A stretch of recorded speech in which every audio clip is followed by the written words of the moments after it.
Good evening, Tucker sports fans. It's the Swanton Welding pregame show with your host, Scott Barrett. A Week 9 matchup on the road with the Delta Panthers and Mike Vickers. Should be very interesting. Coach Moeller and I talk about it on the 50. Week 9 and another on the 50 conversation with Coach Moeller, coming off yet another W. I think we're at 24 straight league games. I think we're at 33, 34, 34, I think, straight regular season wins. You could give a darn about any of that. Every time these records come up, you kind of dismiss them, which is refreshing. But at the same time, your fan base finds it pretty interesting. So maybe, obviously, you beat Evergreen. We're going to get into that a little bit. We're going to talk about Della today, but maybe just address what it means to be able to put together win streaks and how that impacts your mindset, your team. And then obviously, I mean, you're doing a lot of things right to get those streaks. Well, I mean, we don't really talk about win streaks. But we do, though. We talk about I don't even know what they are. But our it. approach is just, one game at a time, Right. Win that week. And, when you can put a couple of those together, you get a winning streak. And that's kind of where we're at. And it's a testament to having really good kids and support from the administration and the school. And then obviously the community support is second to none around here. So when you put all that together, we've been able to string together some pretty good seasons, and it's just kind of a nice feather in the cap, I guess, to say you can do that. But if it ever ends, then it'll end, and we'll move on from there. Yeah, a 25-1 wouldn't be all that awful if you consider it. Not that we're aiming for that. We like to identify units and different things that bring value to your program. Let's first talk about that environment.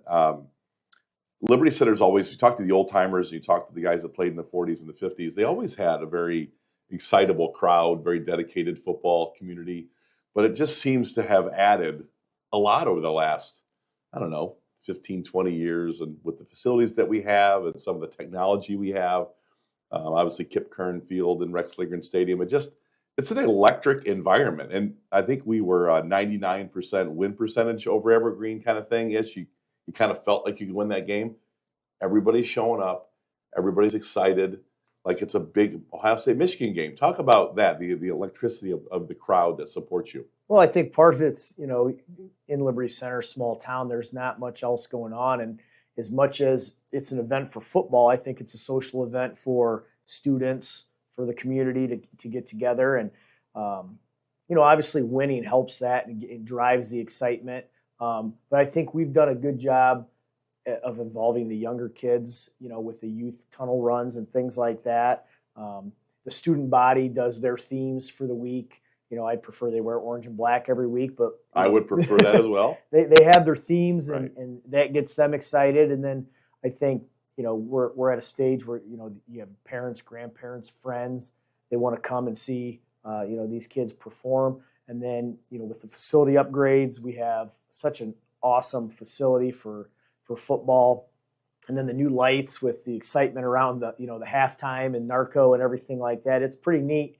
And then, we've got people doing videos each week and stuff like that. I think it generates a lot of excitement. I think, people enjoy that. And, hopefully we can give them a product that they'll continue to come and support.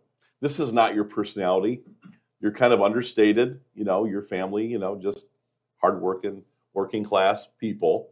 This is not something that plays into something. I mean, it's kind of interesting. It's a dichotomy. You're always playing down all of the records and all of the dominance and all of it to get to the core, because I think you're a football guy at the core. Like, that's what you love. But the rest of it is a pretty neat thing for everybody besides maybe you and your staff who are very focused on X's and O's and execution. Well, it's kind of, I would say we try to compartmentalize. We have to focus on, trying to win a football game. But, I go back as a kid, growing up in Liberty Center, and, I can remember tailgating at games in the late 80s, early 90s, and, filling Orange Crush cans with stones and all that kind of stuff. And, it was an awesome experience. And I think it's a lot of why people want to stick around and have their kids play here and things like that. So I do recognize that all of that stuff that comes with it is part of Liberty Center football and our tradition. And I embrace that. I don't want to talk about it. I've got, my other things we need to take care of that will hopefully help that. But it's neat and it's fun, and we enjoy it even as a staff. Evergreen game, you came into this game and you kind of had some challenges. Evergreen big up front, and there, as you talked about going into the game last week, a program kind of on the rise, rebuilding in culture, maybe not in numbers yet, but you just got a sense that program wants to turn the corner. They want to play real football. They have a unique offense that's kind of something, the power spread, if you will. You do see spread to run, but they brought a little more to it, I think, at times. A good quarterback. There was a lot going on with Evergreen that I think that first quarter, it's rare that you're 0-0 against the Evergreen team, but historically we've always kind of struggled for whatever reason in that Evergreen week. But this Evergreen team looked pretty good to me. Yeah, I'm really impressed with Coach Bach and what he's doing. I think he's doing everything he needs to do the right way. He knows he has very low numbers, so his approach to practice is a little bit maybe unique because he has to be. I think schematically they're doing what fits their team really well. Offensively they're putting their guys in position to make plays when they can. I think defensively they're rarely out of position. Right. They don't do a lot, but they're very good at what they do. Their secondary comes down and supports the run, and then they also defend the pass very well. So very impressed with them.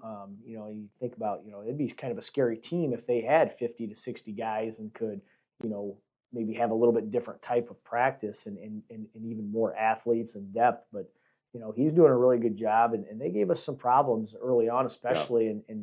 But I thought our guys just kept plugging away, and eventually, we started to make our runs and got some points on the board and continued to play hard. 14-0, got it going in the second quarter. That first quarter is stymied. They shortened the game a little bit, which I think is an effective maneuver against us. We didn't have a lot of explosives. It just wasn't a very disoriented first half. And then second quarter was better, but then Waylon Rentz before the half. Waylon had another great football game. He's put together now some back-to-back elite old school performances. Talk about the play that got you in the locker room. And he's not a guy that's running 4.40s, but he finds a way to get space. Great downfield blocking. Waylon Rentz had another big week. Well, that was a situation, I think, probably 8 or 9 times out of 10, we're taking a knee there. Right. But that situation, I said, all right, I think they'll probably soften up a little bit, just in case. That's typically what teams do in that situation. You're going to loosen your secondary up. Their linebackers aren't normally as aggressive. The D-line is probably thinking more pass than run. And I thought, we'll try an inside trap and see what happens. Sometimes you can hit one, and we hit it, and our downfield blocking was superb. Phenomenal. If you go back and watch that, Cam Colley sprinting downfield, Thomas Muller was downfield, and we had our tackles getting on people. So it was just really well executed. And then obviously Waylon has good enough speed, and he's tough to bring down for a guy in the secondary. I'm watching it and I'm thinking, okay, he's going to outrun him down the sideline. And then he cut, and I thought, oh man, maybe he shouldn't have done that, but it was the right move at the right time. Right. And that was a real big key in the game because, we went up 3 scores right there and we started with the ball. Right. So, that's kind of a Belichick move there. You want to score right before half, plus get the ball at halftime, and then we go up 4 scores. So we went from 2 scores to 4 scores in a matter of minutes off the clock. Yeah, and the game certainly got under control. It was ironic because Rex came up and talked about, with Brian Babcock and I, about the value of the 3rd and long 0-1 trap. Mm-hmm. And he talked almost like you just did. They loosen up, thinking one knee, let's get to half and retool. Well, you're not thinking that. You're thinking we got something here. Right. And we did find some yards in that 0-1. They're not covering the nose guard in that 4-man. At 4-4, they ran at 4-2. So there was genius behind it. But to hear Rex talk just like that to all of us about 0-1 trap can be very effective.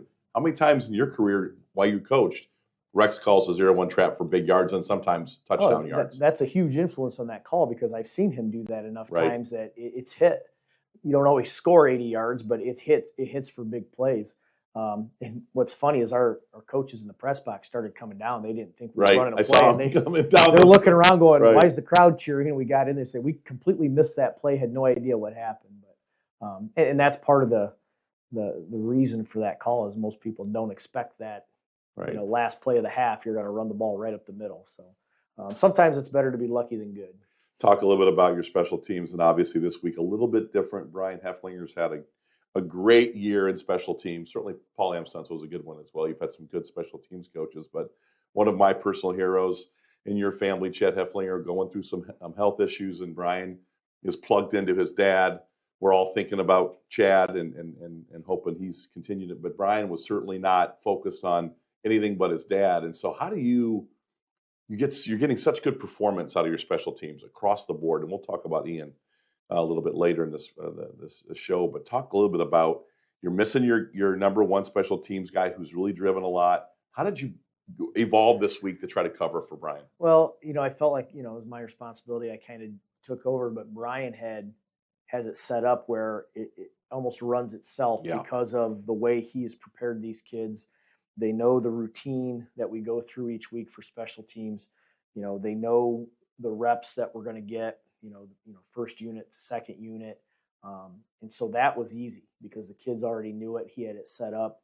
And he has them performing at such a high level. For me, it was just kind of, don't get in the way, don't overdo this, let them do what they've been doing all season. We've got really good kickers, and then I feel like we've got a really good group of guys that want to go down and cover, and he's motivated them to be a really good cover unit. And then to get a blocked punt for a touchdown was huge. And those guys get so excited for that stuff, and Brian incentivizes that, and they're going to get rewarded for that. And then to block a field goal was another big deal. Hunter Spangler got his mitts up on that ball, and that kept points off the board. And that's a sense of pride for the team to try to get a shutout. And special teams is a huge part of that when you talk field position, but even field goal block and just doing whatever we can to keep the ball from getting through the uprights. So special teams has been really good for us, and we're going to need that as you go down the road into big games. Absolutely. Special teams becomes more and more important, and we feel like we emphasize that a lot, and we still have things to clean up. We didn't like some of the drops on the returns. I was going to talk about that a little bit. But those guys will work through that, and as it gets darker a little bit earlier, sometimes the lights can affect you, but those guys will come back and they'll work hard, and they know what they've got to do. So we'll get it cleaned up. Kind of cool to see all the depth and players. We got depth of the staff that can step in and help Brian. I was talking to Deb and Dan in the street after we'd heard about Chad's episode, and Chad played on an 85 team that was 0-10. Mm-hmm. And Dan's like, "Isn't this amazing? Brian's coaching with this great team and the staff. They've got all these wins in a row and these streaks, and Chad, his senior year, couldn't get a win. I played on that team. We were terrible. You were a ball boy on those teams. It was bad. Saw your dad this weekend. We talked about that a little bit on Saturday. Like, how far have we come from 0-10 to 34 regular season games, 22, 23 league games? That's quite a distance. I'm sure Chad takes a lot of pride in watching Brian do that. So shout out to Chad Hefflinger, one of our heroes here. Talk a little bit about Ian Rosebrook. He's been awesome.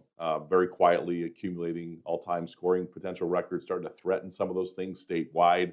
I know that Coach Russell has those numbers, but from a broad sense, I think out of all the things you've done well and all the things that we have, great players and all these things we have, Ian Rosebrook's been the model of consistency for you.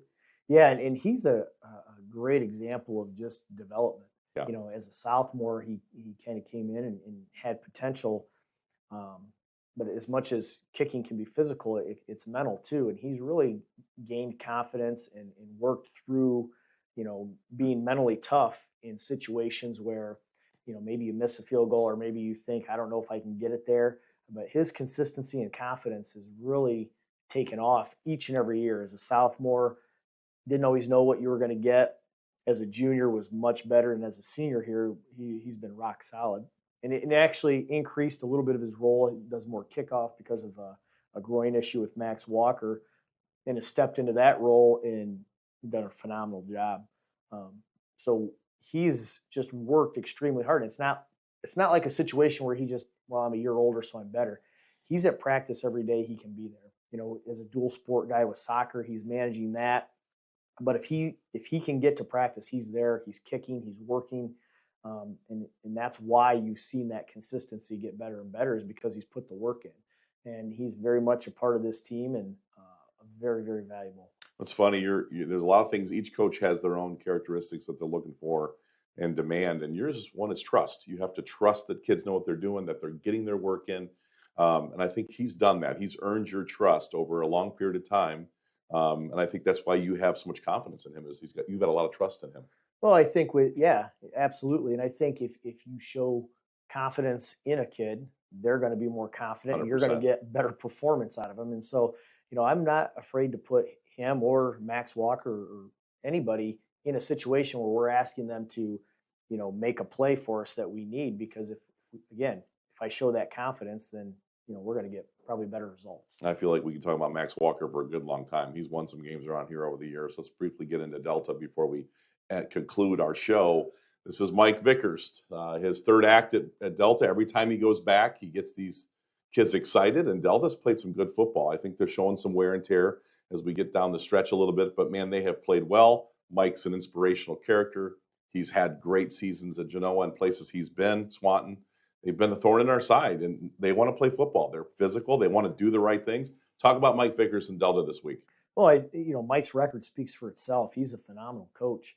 And he has his system, so to speak, and he's going to instill that in those kids, and that's what they're going to do, and they're going to be really good at it. And, the results speak for themselves this year. He took over a program that was mediocre and really taking them to another level here, just with, I think, hard work. And he even talked about in the preseason how he had to get these kids to believe they could win and learn how to win. And he embraced their wrestling program and those wrestlers and say, you guys are always successful. What is it? How can we use that in football? And I think that's been a big help. And, he's been around. He knows football and he knows what works, and he's gonna trust his kids to do his thing. And, we're going to see a battle, and it's going to be an old school game. Yeah. They're going to tee it up and come right at us, and it might be over before 9 o'clock. So yeah. It'll be a quick game. Talk a little bit about your biggest concern before we wrap up. Delta brings a lot of physicality, certainly a coach that knows how to coach fundamentals, knows Liberty Center. I mean, Mike Vickers has a long history with Liberty Center, a lot of respect from the outside in. He grew up under Jim Meeker. Jim Meeker rebuilt a program that was dormant in the 70s. So he's got the blueprint, and a lot of it's got Liberty Center fingerprints on it. Talk about your one concern this week. Well, the concern would be that he is just going to be content and patient to get 2.5 yards of play. Yeah. And they're going to work the play clock and drain it down and try to possess the ball and keep our offense off the field. And if they can just have a 15-play drive and end it with points and drain 8 minutes off the clock, and then maybe the other team starts to panic a little bit and try to force things to get points. Then you get a turnover. Now you got a problem. Turnover, 3 and out, and now they got the ball again, and they just matriculate down the field slowly. And pretty soon you've had 2 possessions, you've run 6 offensive plays, and they've got 2 scores on the board. That's the fear, and so we have to get off to a fast start, which we've talked about the last couple of weeks, and we really haven't done a good job of. So we've had to do a better job of that. But a fast start is going to be key in kind of trying to get them out of their game plan, which means we got to get off the field on defense and get some points on the board. Week 9, a big road game against Mike Vickers' Delta Panthers, Liberty Center, number 1 in the region in terms of computer points, number 2 AP, winning streaks, a lot of momentum going for Liberty Center. But this is a big week, sentimental against Coach Vickers and Delta. Week 9, Coach Moeller, we wish you a lot of luck. Thank you. Good evening, football fans. Tonight, the Liberty Center Tigers have traveled north up 109 to take on one of their longtime arch rivals, the Delta Panthers. Tigers come in at that perfect 8-0, Delta at 6-2. Both teams run the wing T offense, variations thereof. This is going to be a rock'em sock'em football game tonight.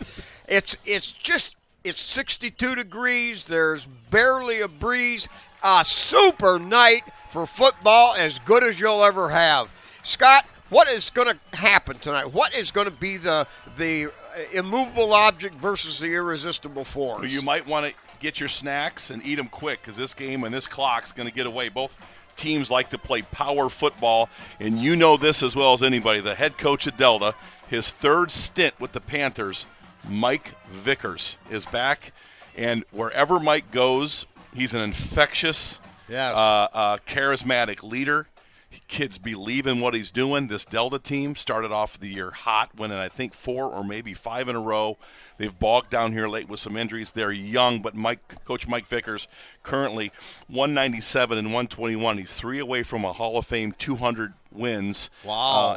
This is his 29th year. So a lot of sub-stories to the game, but 2 powerful teams coached by 2 old-school, rooted Liberty Center guys. One other comment, Mike Vickers loved Jim Meeker, and you remember Jim Meeker. Oh, sure. He took a dormant Liberty Center program like Mike does, yes. and he turned it around at Liberty Center yes. from 1979 through 1983 and got a playoff position there at Liberty in 1980, and Vickers was on that team. So Mike's been steeped in yes. winning football and culture infusion in Mike Vickers tonight.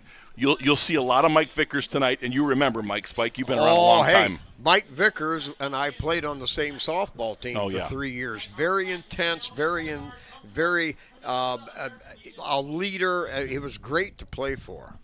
All right, we're getting ready here for the national anthem, and then we'll get some football.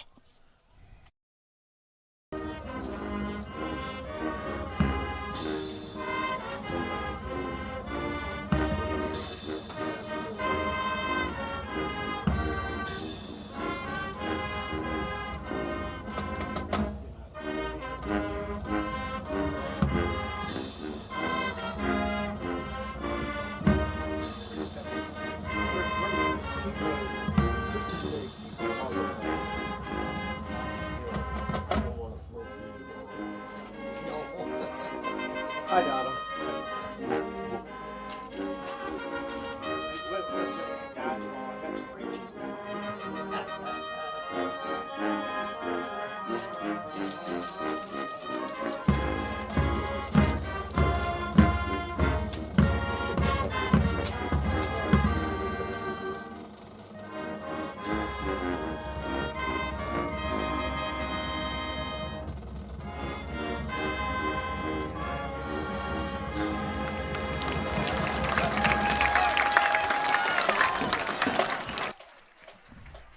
All right, we're back. You know, tonight, possession of the ball is going to be very important. The lack thereof of turnovers is going to be critical because this is going to be a game of quick momentum. Scott, describe what you see in this type of old-fashioned 1942 football game. 1942, I love it. Usually it's a Kip Kern reference yes. when you have these 2 old school teams and these Kipper offenses. was a freshman about that time. I think what's important for Liberty is to win first down. You know, if Delta gets out and gets ahead of the chains and keeps their offense on time, on schedule, 4 yards and 3 yards and 4 yards, that's all Delta's looking for. They don't want a lot of real estate. They just want to get a small amount of yards and stay ahead of the chains, first downs. So Liberty and Coach Matt Bryan, the DC, I think will be very focused on winning first down. A couple notes, I think, Spike, we talked about this. A lot of freshmen at the skilled positions, but tonight the senior Landon Lintermoot, 5'10", 170 pounds. He has gained about 1,400 yards and 19 touchdowns. He's the bell cow behind a pretty decent offensive line, and I think that's the key for Liberty. Win first down, get Delta off schedule, and force them to throw the ball with the freshmen. Okay, just a few quick stats here. Rushing-wise, the 2 wingbacks averaging about 7.5 a carry. That's Taylor and Noggle. And Lintermoot averaging about nearly 7 yards a carry. Now, on the other hand, Liberty Center, Rentz averaging 11. Gary Cruz averaging 10.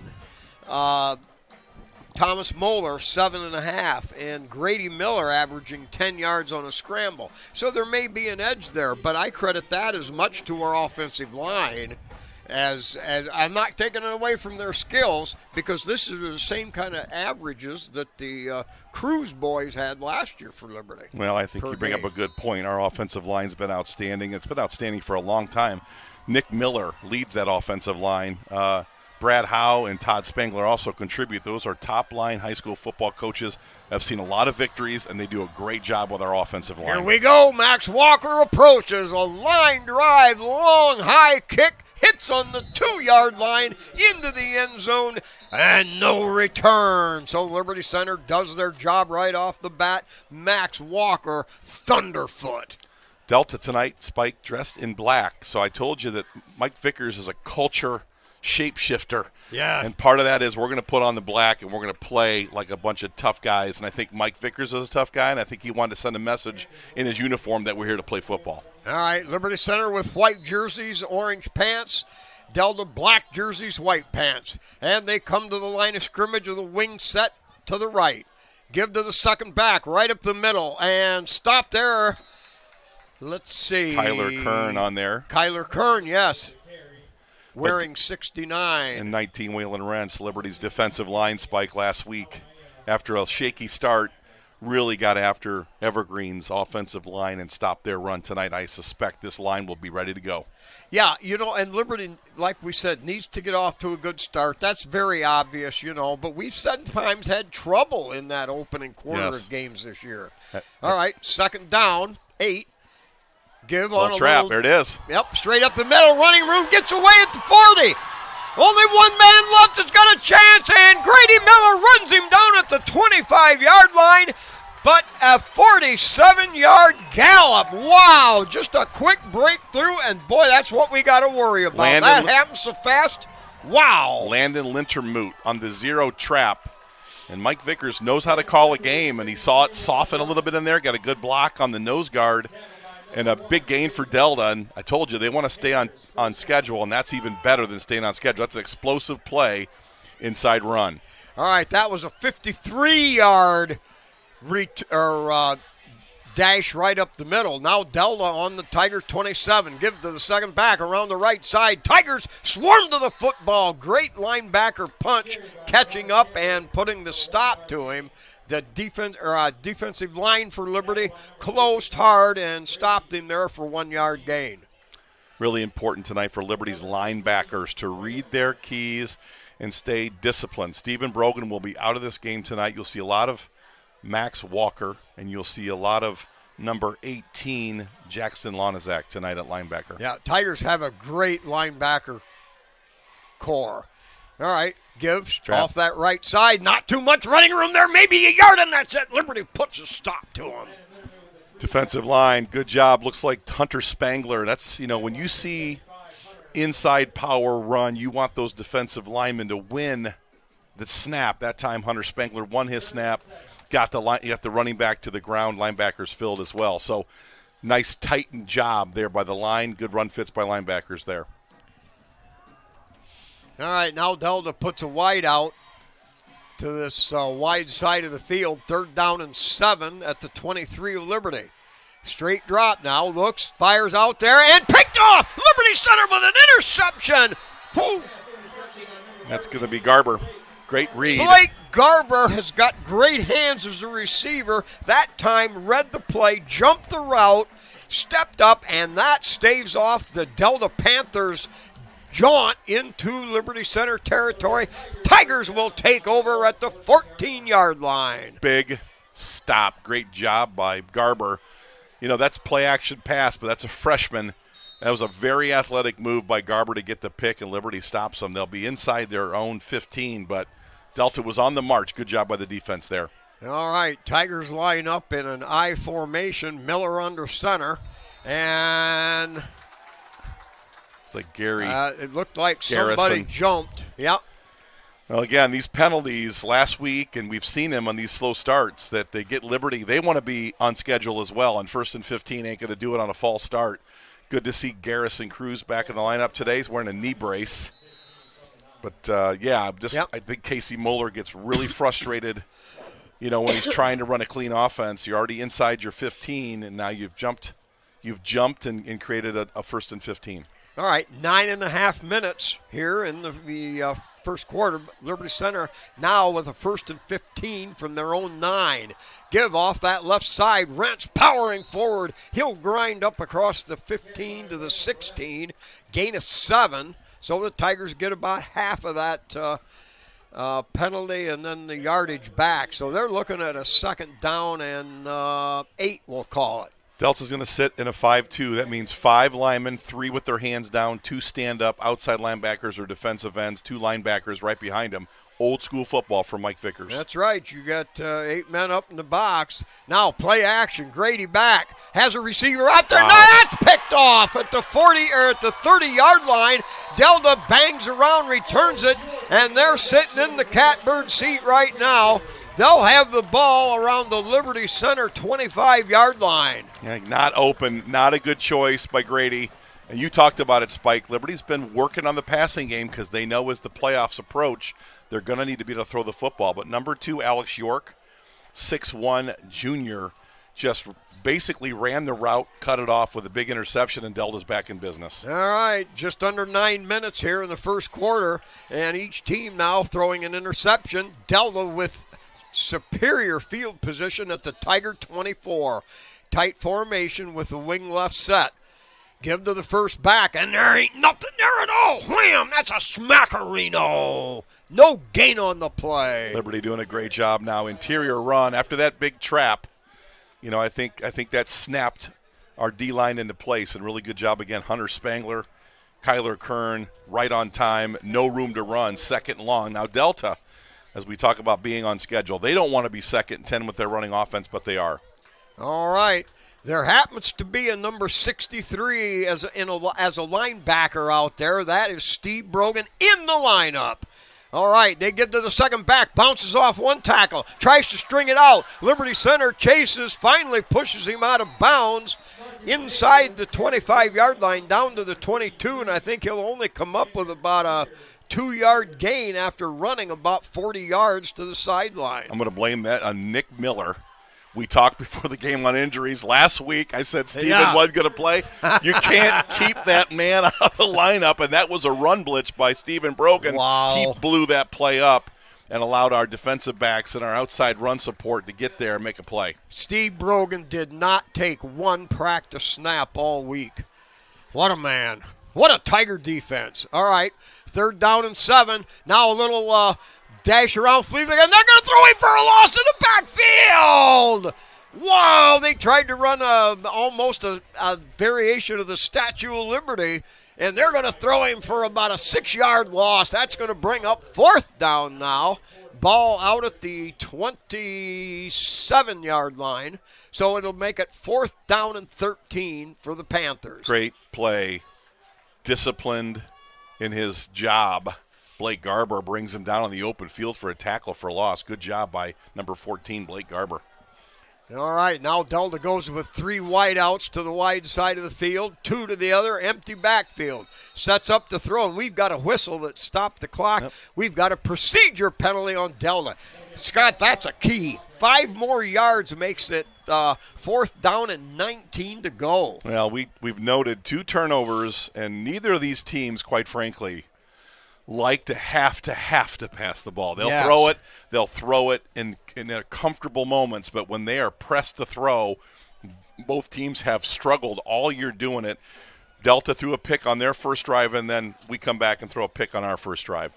All right, now the referee's waiting to get the ball set. The clock has stopped at 7:25 here in the first.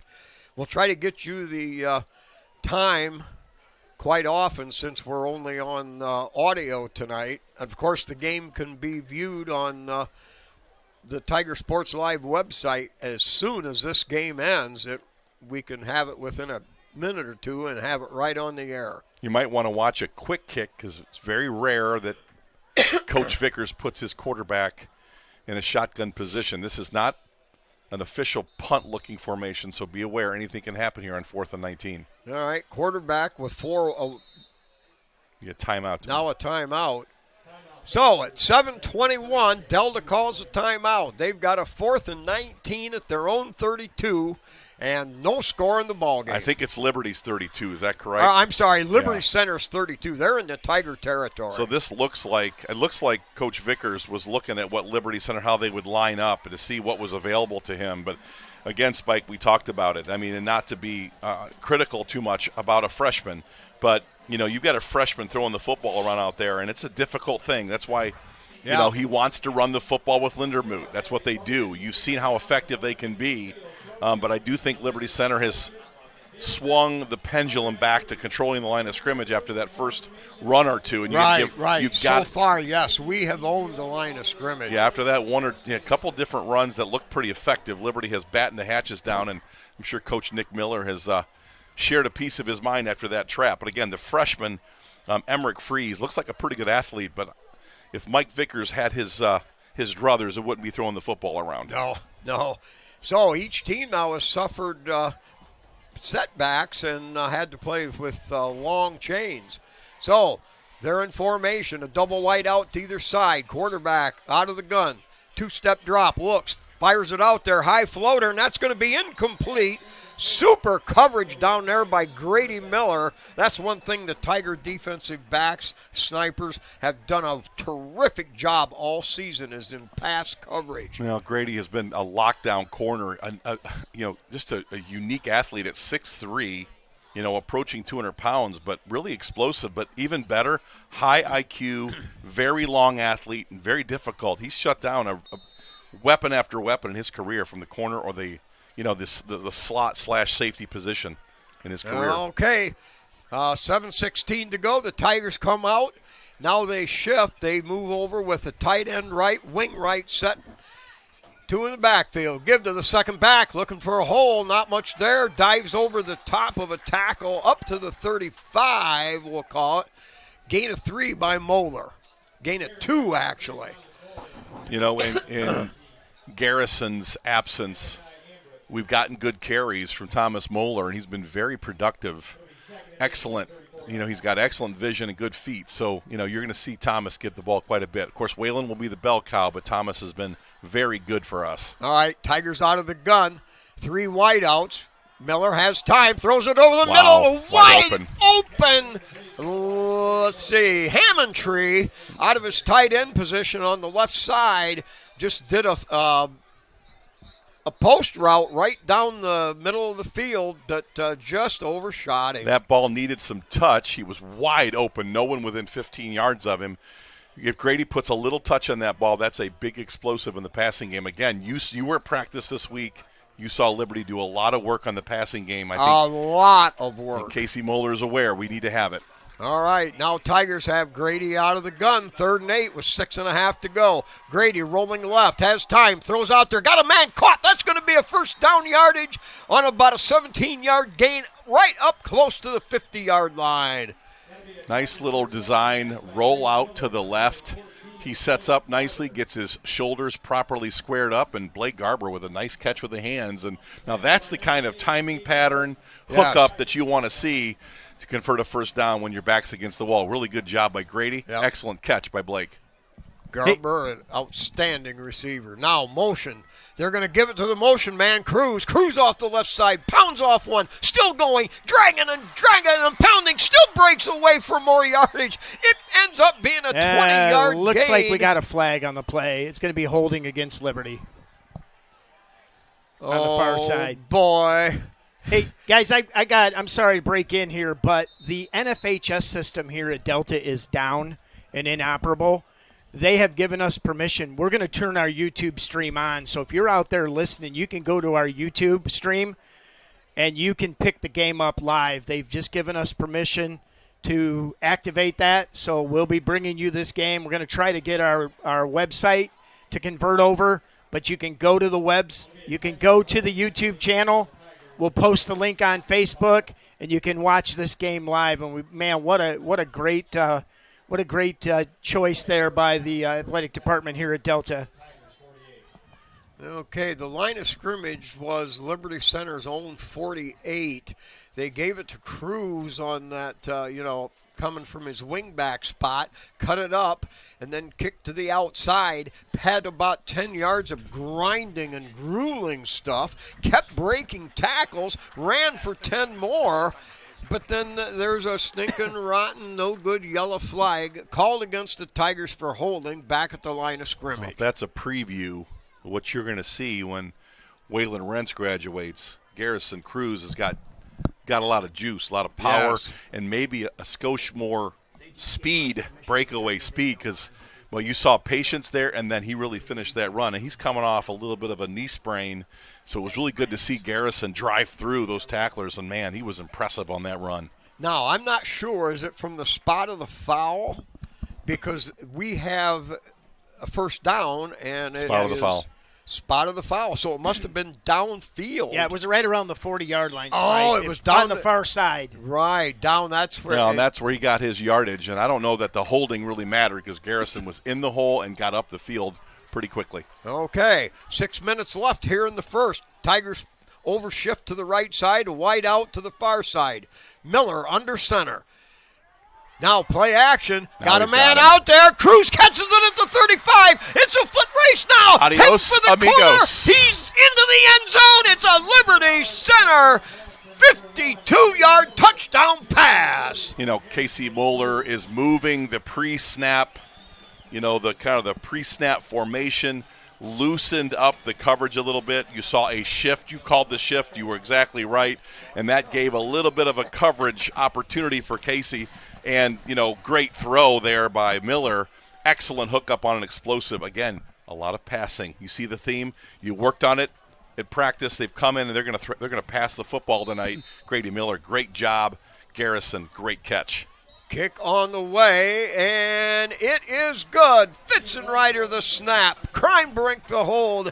Ian Rosebrook bangs it through. Unofficially, he is 48 out of 49 point after touchdown kicks. That is pretty darn good in the pros. He's a machine. He is a machine. Mark? Hey, I just want to we are up live now on both platforms, on our website platform, on our YouTube channel. Both systems are up. Full video, full game.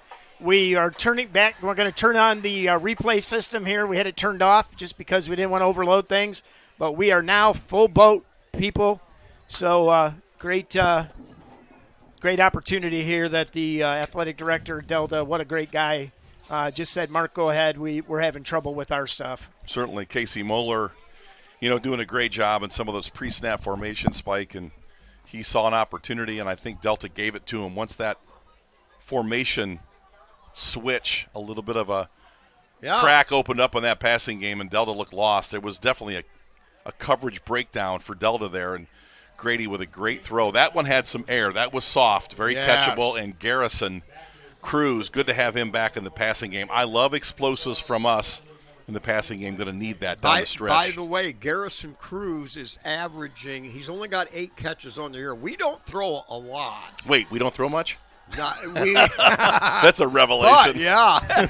But he's averaging 33 yards per catch. All right, kickoff ball bobbled around, scoops it up, runs into a host of Tiger tacklers, and that special team unit does it again. This is one super duper wham bang job by that unit. Talking to Coach Moeller this week, and throughout the week, he now is the special teams coaches.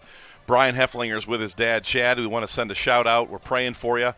A Liberty Center football iconic family, and Chad's battling with some health issues, and Brian Hefflinger is right by his side. So your coverage team's, Brian, doing a great job. All right, now Delta comes out with the wing right set out of the I formation. Give to the wing back, cutting it up the left side, and stopped right there. A great solo tackle on the inside. Number 19, Waylon Rentz, just doing a great job running that play down from behind. Great speed. He's an excellent reader, and this defensive line, Spike, you mentioned it, they started taking control of that last drive. It gives the linebackers a lot of ability to read and flow and make tackles. All right, quickly, Liberty Center's tackling is not dominated by 1 or 2 people like a lot of teams do. This is very well spread out. Rent's average is 5.5. Gary Cruz, 5.5. Zeiter, 4.5 tackles a game. All right, tries to dump it outside, and he's going to be thrown for another loss. That's Smackarino Rance came blowing in from his outside linebacker spot, throws him for a 3-yard loss. Xander Zeiter wins his block and basically blew that play up, and then here comes number 19, Waylon Rentz, just reading right on time. Great read, great explosiveness to the point of attack, but that was Xander Zeiter, who had a fabulous game last week, coming off being injured. Both him and Spangler on the defensive line have been phenomenal. He's Kent Dog tough. He is Kent Dog tough. Liberty employing a 4-man down line tonight against this primary tight double wing Delta offense. 3rd and 13, they go in motion, dropping back. No, they gave it on a little inside run, little inside power, and Liberty center Brogan with the tackle, but that defensive line is closing inside run off Spike.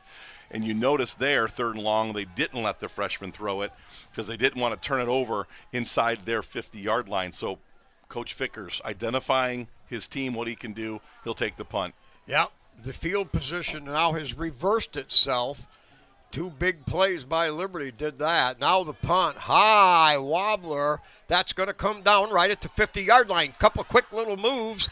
And that jitterbug old crew picks up about 5 yards on the return, and that was some fancy Dan moving. Marcus Nagel with the tackle, or that was going to be big. His old crew almost got himself to the wall, Spike, and with his speed and his vision and the way his hips, he's got some slippery hips, that was trouble for Delta, but great play by Marcus Nagel, a generational type player. His dad, Mark Nagel, was an all-time great here at Delta. I think he played like from 99 to 02 or something like that. Just a great player, Mark Nagel for Delta. All right, now Tigers going with a triple I formation. Second back and wide open running. Cutting there is Moeller. Moeller bounces off one tackle, pounds forward, and Liberty Center's going to pick up around 20 yards on that play out of this power I. Wow! Tigers come and they swing a pretty big, heavy-duty stick. Well, you got to believe that the staff up in the box saw that they were maybe keying on fullbacks and halfbacks. And so both backs go through the line.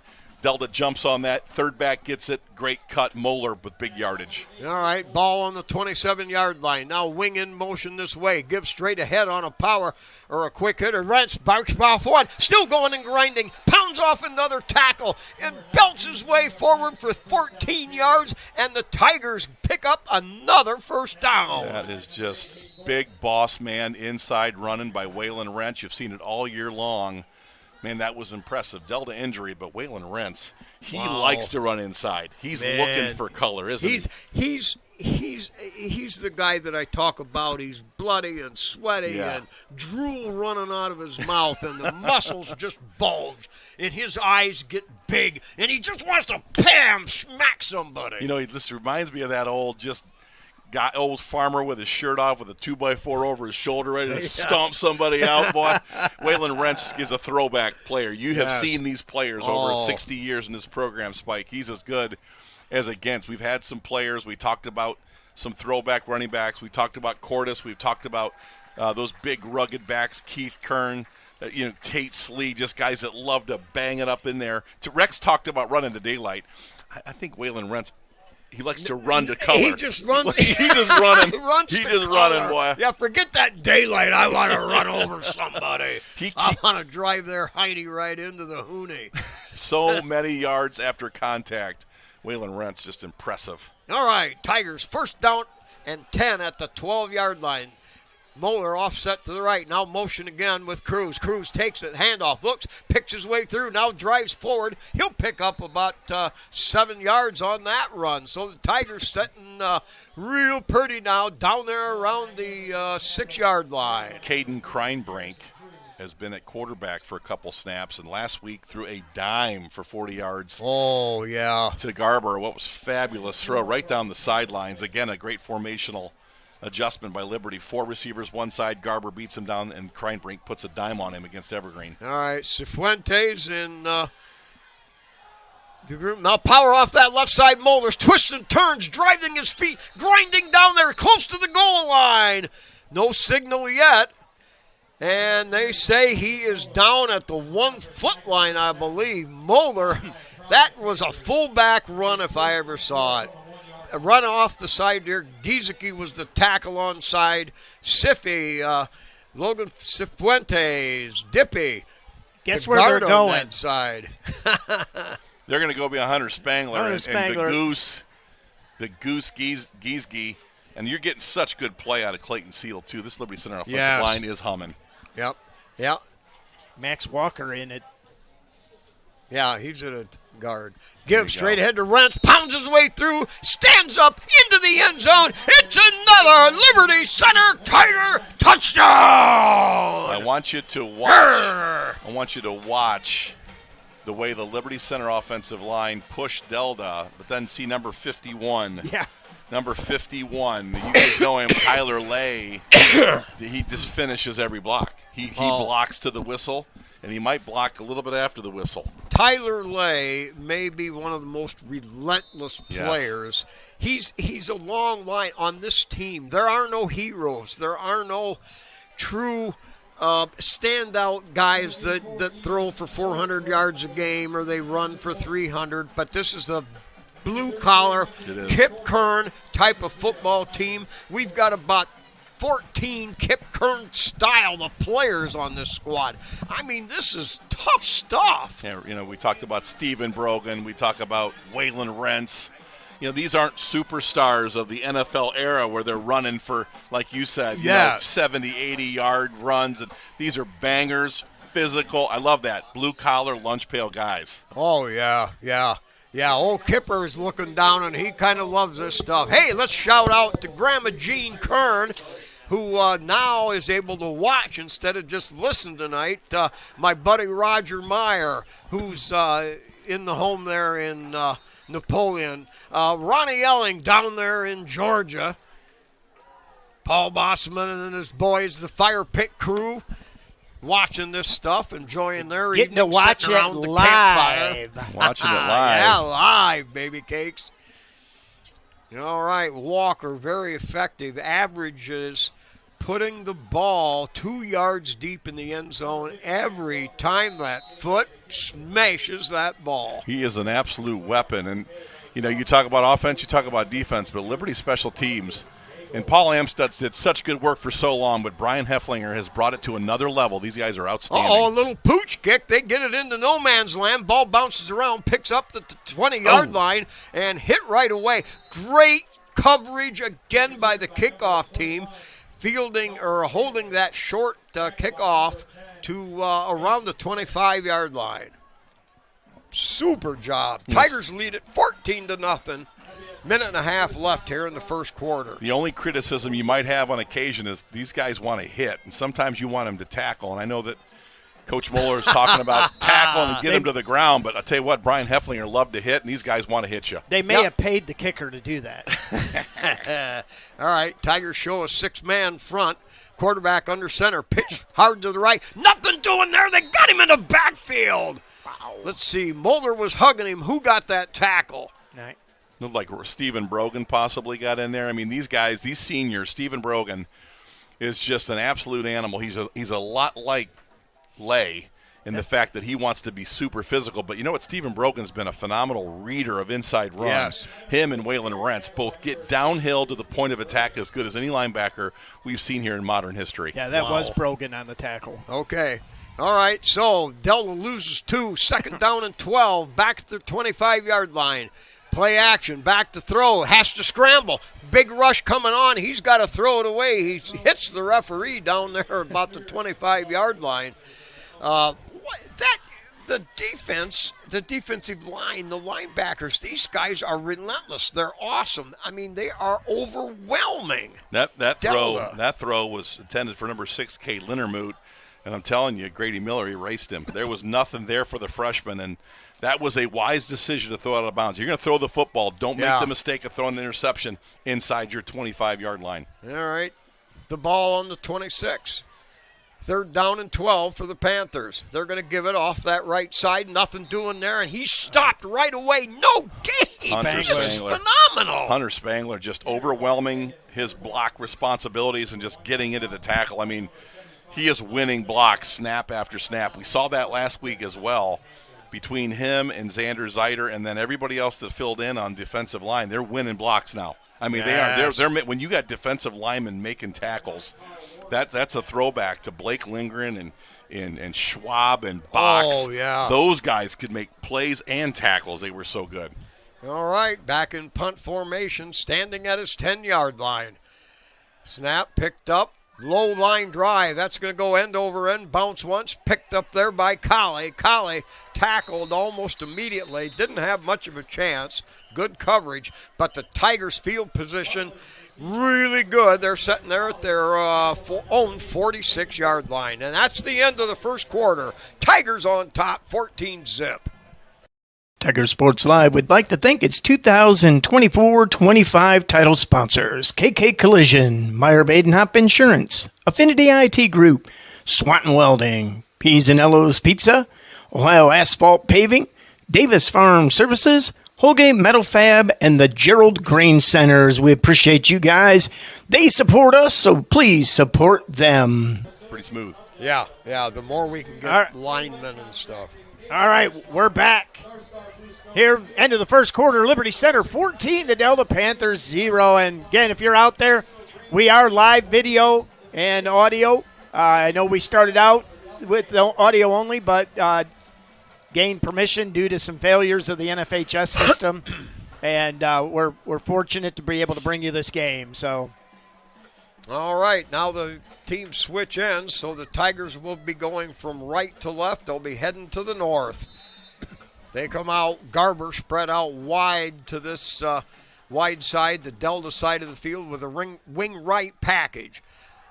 Out of the gun, that's Kreinbrink, throws a strike down there, caught by Colley. Colley makes one cut, past another, slips between two more, still on his feet, driving down to the 33-yard line. That is it's absolute dime rope from Caden Kreinbrink.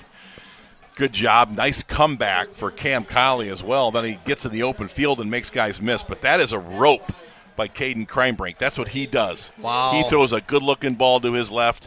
That's another good throw by Caden. That's something like the coaching staff really likes about him, his arm strength. And tell you what, he can put balls right on the numbers. And Colley with a scintillating yards after the catch, picked up 21 yards on the gain. So the Tigers, 1st and 10 at the Delta 36. Back to action again, slant over the middle, and it is a battle. Let's see, I think he got it. Yes, it is. Okay, great job by Blake Garber. He has been outstanding tonight.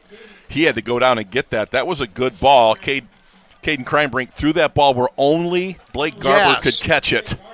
And Blake went down on his knees, secured the catch, and that's just a great job by Blake Garber. He's been a go-to target tonight, but I like what I'm seeing in this throwing game. A lot more throwing than we're used to seeing, Spike Whitman. Yep, 15 yards on the gain. Now it's 1st and 10 at the 21 of the Panthers. Miller out of the gun. Miller, now a double handoff over to Cruz on the right side, breaks one tackle, heading for the corner, pounds through two more tackles, still grinding his way, and it's close. He's down there near the goal line. And I believe they're going to say he went out of bounds around the 1 or 2 yard. Fumbled into the end zone. I think he fumbled it into the end zone. First down, Touchback. Delta. Now I thought that he was getting close to crossing the line. That was microscopically close. Wow. That play was on the Liberty sidelines in the corner. It was a fabulous run by Garrison, but Delta stripped it into the end zone. Now they're meeting about it. So I thought he was in, but. Yeah. The ref. Now it looks like they're going to stick They might with call the it. call. They might call a touchdown here. I don't know. they're coming over to explain themselves. So I really felt like he was in. It's a touchdown. I felt like he was in, and it was close. Yeah, they're putting the ball, and Liberty Center does have it. They're putting their offense right back in. That was a 21-yard burst down to the goal line. We couldn't tell. And that is a touchdown for Liberty Center. Wow. Liberty Center breaking off yardage in big chunks against this Delta defense. Yards after contact has been the theme. And I'll tell you, I was on that, and I was watching that line judge, and, man, he was right there. And you just felt like he broke the plane. And you know what I like about that? Mark talks about it, and we've always talked about it. The referees get together and get it right. Yes. All right, so Liberty up 20-0. Here comes the PAT. It's up, and it is good. That is point after touchdown kick number 50 safety for Ian Rosebrook, and his holder crime brink and the snapper, Fitzenreiter. Boy, you gotta love it. 21-0 Tigers with 10.5 to go here, And second quarter. Take a look at that run again here, guys. Watch him get to the corner here. He's really driving. What great camera Here work. we go. Diamond Yes, sir. Dan. Oh, yes, sir. He drug him right in. That was close, though. That ball was joggling. That was close. But I believe he got in. That replay What? might have proven our case that he got in. But more important, Spike Whitman and Mark, the captain Bly, Liberty's throwing the football. And I think there's been a real concern about the development of throwing the football when you're so dominant, right, Spike? Absolutely. You're not playing 4 quarters other than the PH game, all these different things. Last week we were challenged, but the passing game, you're starting to see green shoots. The ball's coming out on time. The receivers are making great catches. Casey would push me back in some of our post interviews saying, we are throwing the football in practice. We're working on this. Yeah, oh yeah, we they go do. 7-on-7 in June. So I think there's been a lot of work. You just don't see it manifest when Liberty's so dominant in the run game. Well, the Patrick Henry game really brought it to fruition as far as, hey, this is something we have to morph into. The 2 interceptions, it's PH. Liberty wanted to clean that up, and it looks really good tonight. All right, kickoff. That goes over his head. It's going to bounce around the goal line into the end zone. It'll come out to the 20. Boy, that had the return man fooled as he lost it in the lights, and so Delta will have the ball in their own 20, and they have yet to generate any offense except for that one long play. Well, they're going to run Lindermoot. He's a tough kid. They've built their entire offense around Landon Lindermoot. He's a 5'10", 170-pound senior. He's been their bell cow, and they've won 6 games here. And it looks like they're going to lose this one, but they got a chance for a 7-win season next week against Evergreen. So they've been winning a lot of games with this philosophy here. All right, pound off the left side. Nothing doing. He's going to be thrown for another loss. Wow, this is unbelievable. Defensive line just at will. That was Xander Zeiter there, just getting great push, winning blocks. When you see the defensive line piling up tackle, Spike, yes, they're doing their job, and then they get a little dessert. The tackle's kind of a dessert. Yeah. And the boys are starting to eat some tackles. Great job by Xander there. Xander, the nose tackle. Spangler, one of the outside tackles. Now throw, little quick slant. Banged around, caught, tipped up, grabbed there by Muller. Muller heading down the sideline. He's into the end zone. No, it's Colley. Colley into the end zone. That pass tipped around, and the Tigers go up 27-0 on that 30-yard tip drill type interception into the goal line. Tell you what, Emmerich Freeze throws a nice ball, but when you're a freshman coming from 8th grade against this Liberty Center defense, that was a questionable decision, and you're gonna see that from freshmen.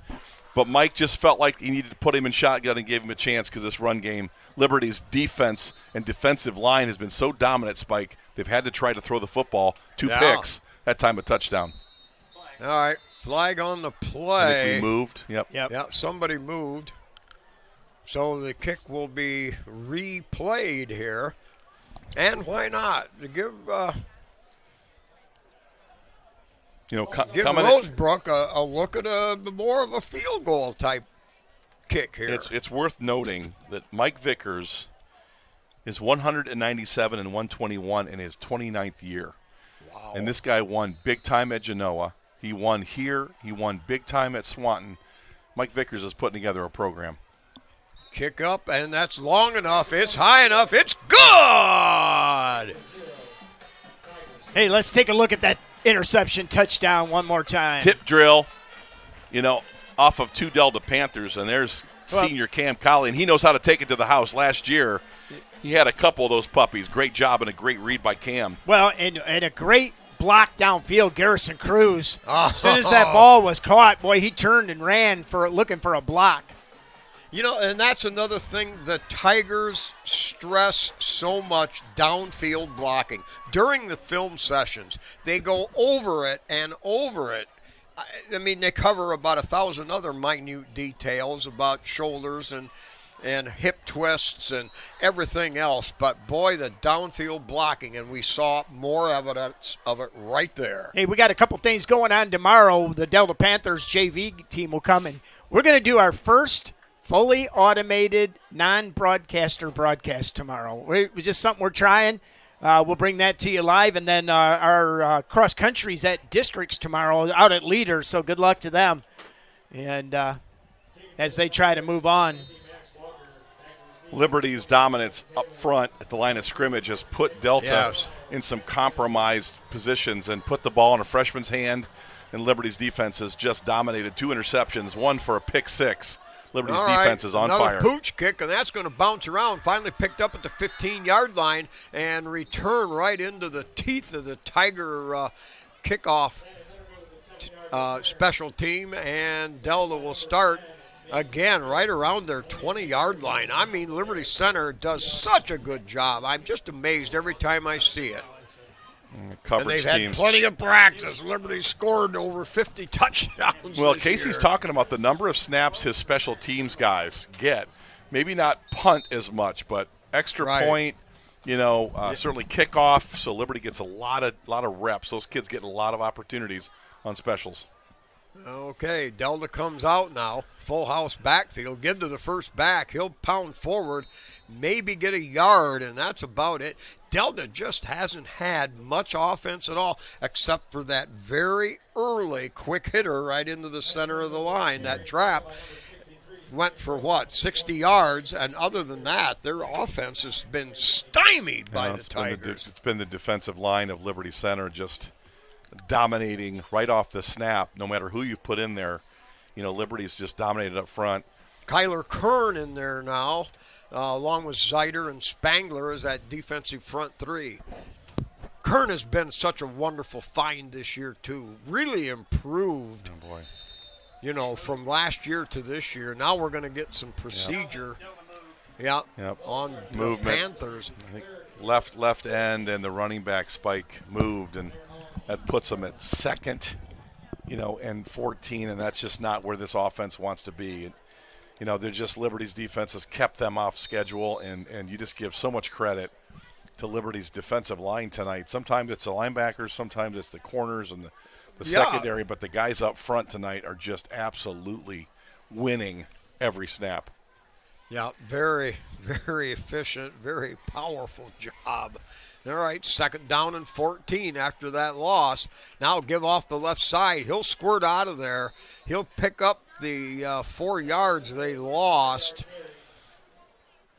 on the penalty or on the last play.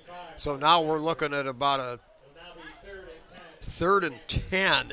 Boy, the Panthers just have not had the sticks. They've been playing behind them the whole game so far. When at halftime, we're going to have Bergstrom Barrett, one of our statistician students, going to be giving us the lowdown on what those first half stats look like. All right, Tigers put on the pressure, lobbed out there, and a diving attempt up around the 30-yard line. Mason Smith just didn't have enough time to really set up and throw that the way he wanted. Receiver made a valiant effort, but the Tigers with good coverage, they forced a 4th down and 10. The freshman quarterback, Emmett Freeze, is sitting on the opposite hash, Spike, and he's throwing it all the way across the field and giving Liberty Center all kinds of time to read that route. And that time it was Mason Smith, who's had some really important reps the last 2 weeks, broke on that ball and had a pass break up there. Colley and Olcrew standing back around their 50-yard line.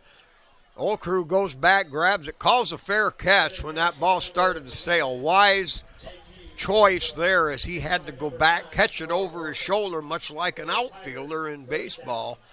So the Tigers will take over at their own 48-yard line. 8 minutes to go here, period number 2. 2 of my predictions have gone wrong tonight. One, this is going to be a quick half. Well, Liberty's throwing has made this half more of a traditional. Second, Stephen Brogan, every week I say the same thing. He probably looks up here and wants to give me the business like, I'm a senior.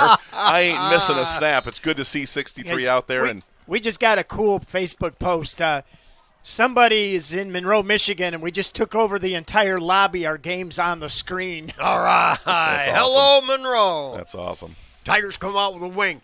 In motion the other way, give straight ahead. No, it's a pitch. They pitch it out to Gary. Gary around the corner, heading down the sideline. Man. He's got everybody beat. One last block, and he's into the end zone. 52 yards. And the there's Tigers. a flag. Let's see what the flag is. Flag Liberty sidelines at the at the 35. It might be a holding on a wide receiver. That's the only thing that's going to hold Liberty down tonight is a flag or two. Liberty blocks so well at that wide receiver position. Holding on Liberty. The Tigers faked the handoff up the middle, and then little option. And then Cruz, who came in motion, you know what that looks like. If you took watch the pitch, and you should fooled watch me. Army and Navy. That's how they play football. Fake that belly, and here comes the wing for big yardage. But another big penalty. But I don't think that's going to stop Liberty Center. No. It's All good. right, so instead of a 52-yard touchdown, what happens is it's still first down. The spot of the foul was about 18 yards upfield. So now what Liberty has is a 1st and 4 at the 45. Bartles in motion, now pitch to Rentz. Rentz around the right side. Rentz cuts back across the grain. Still grinding and going. Still breaking tackles. Still pounding his way down the sideline. Finally thrown out of bounds down there somewhere around the 15-yard line. And look at the convoy of blockers that are downfield. I'm trying to get a number. Just impressive. I mean, really, Waylon Rentz is kind of a be-your-own-blocker kind of runner, but Max Walker's out there.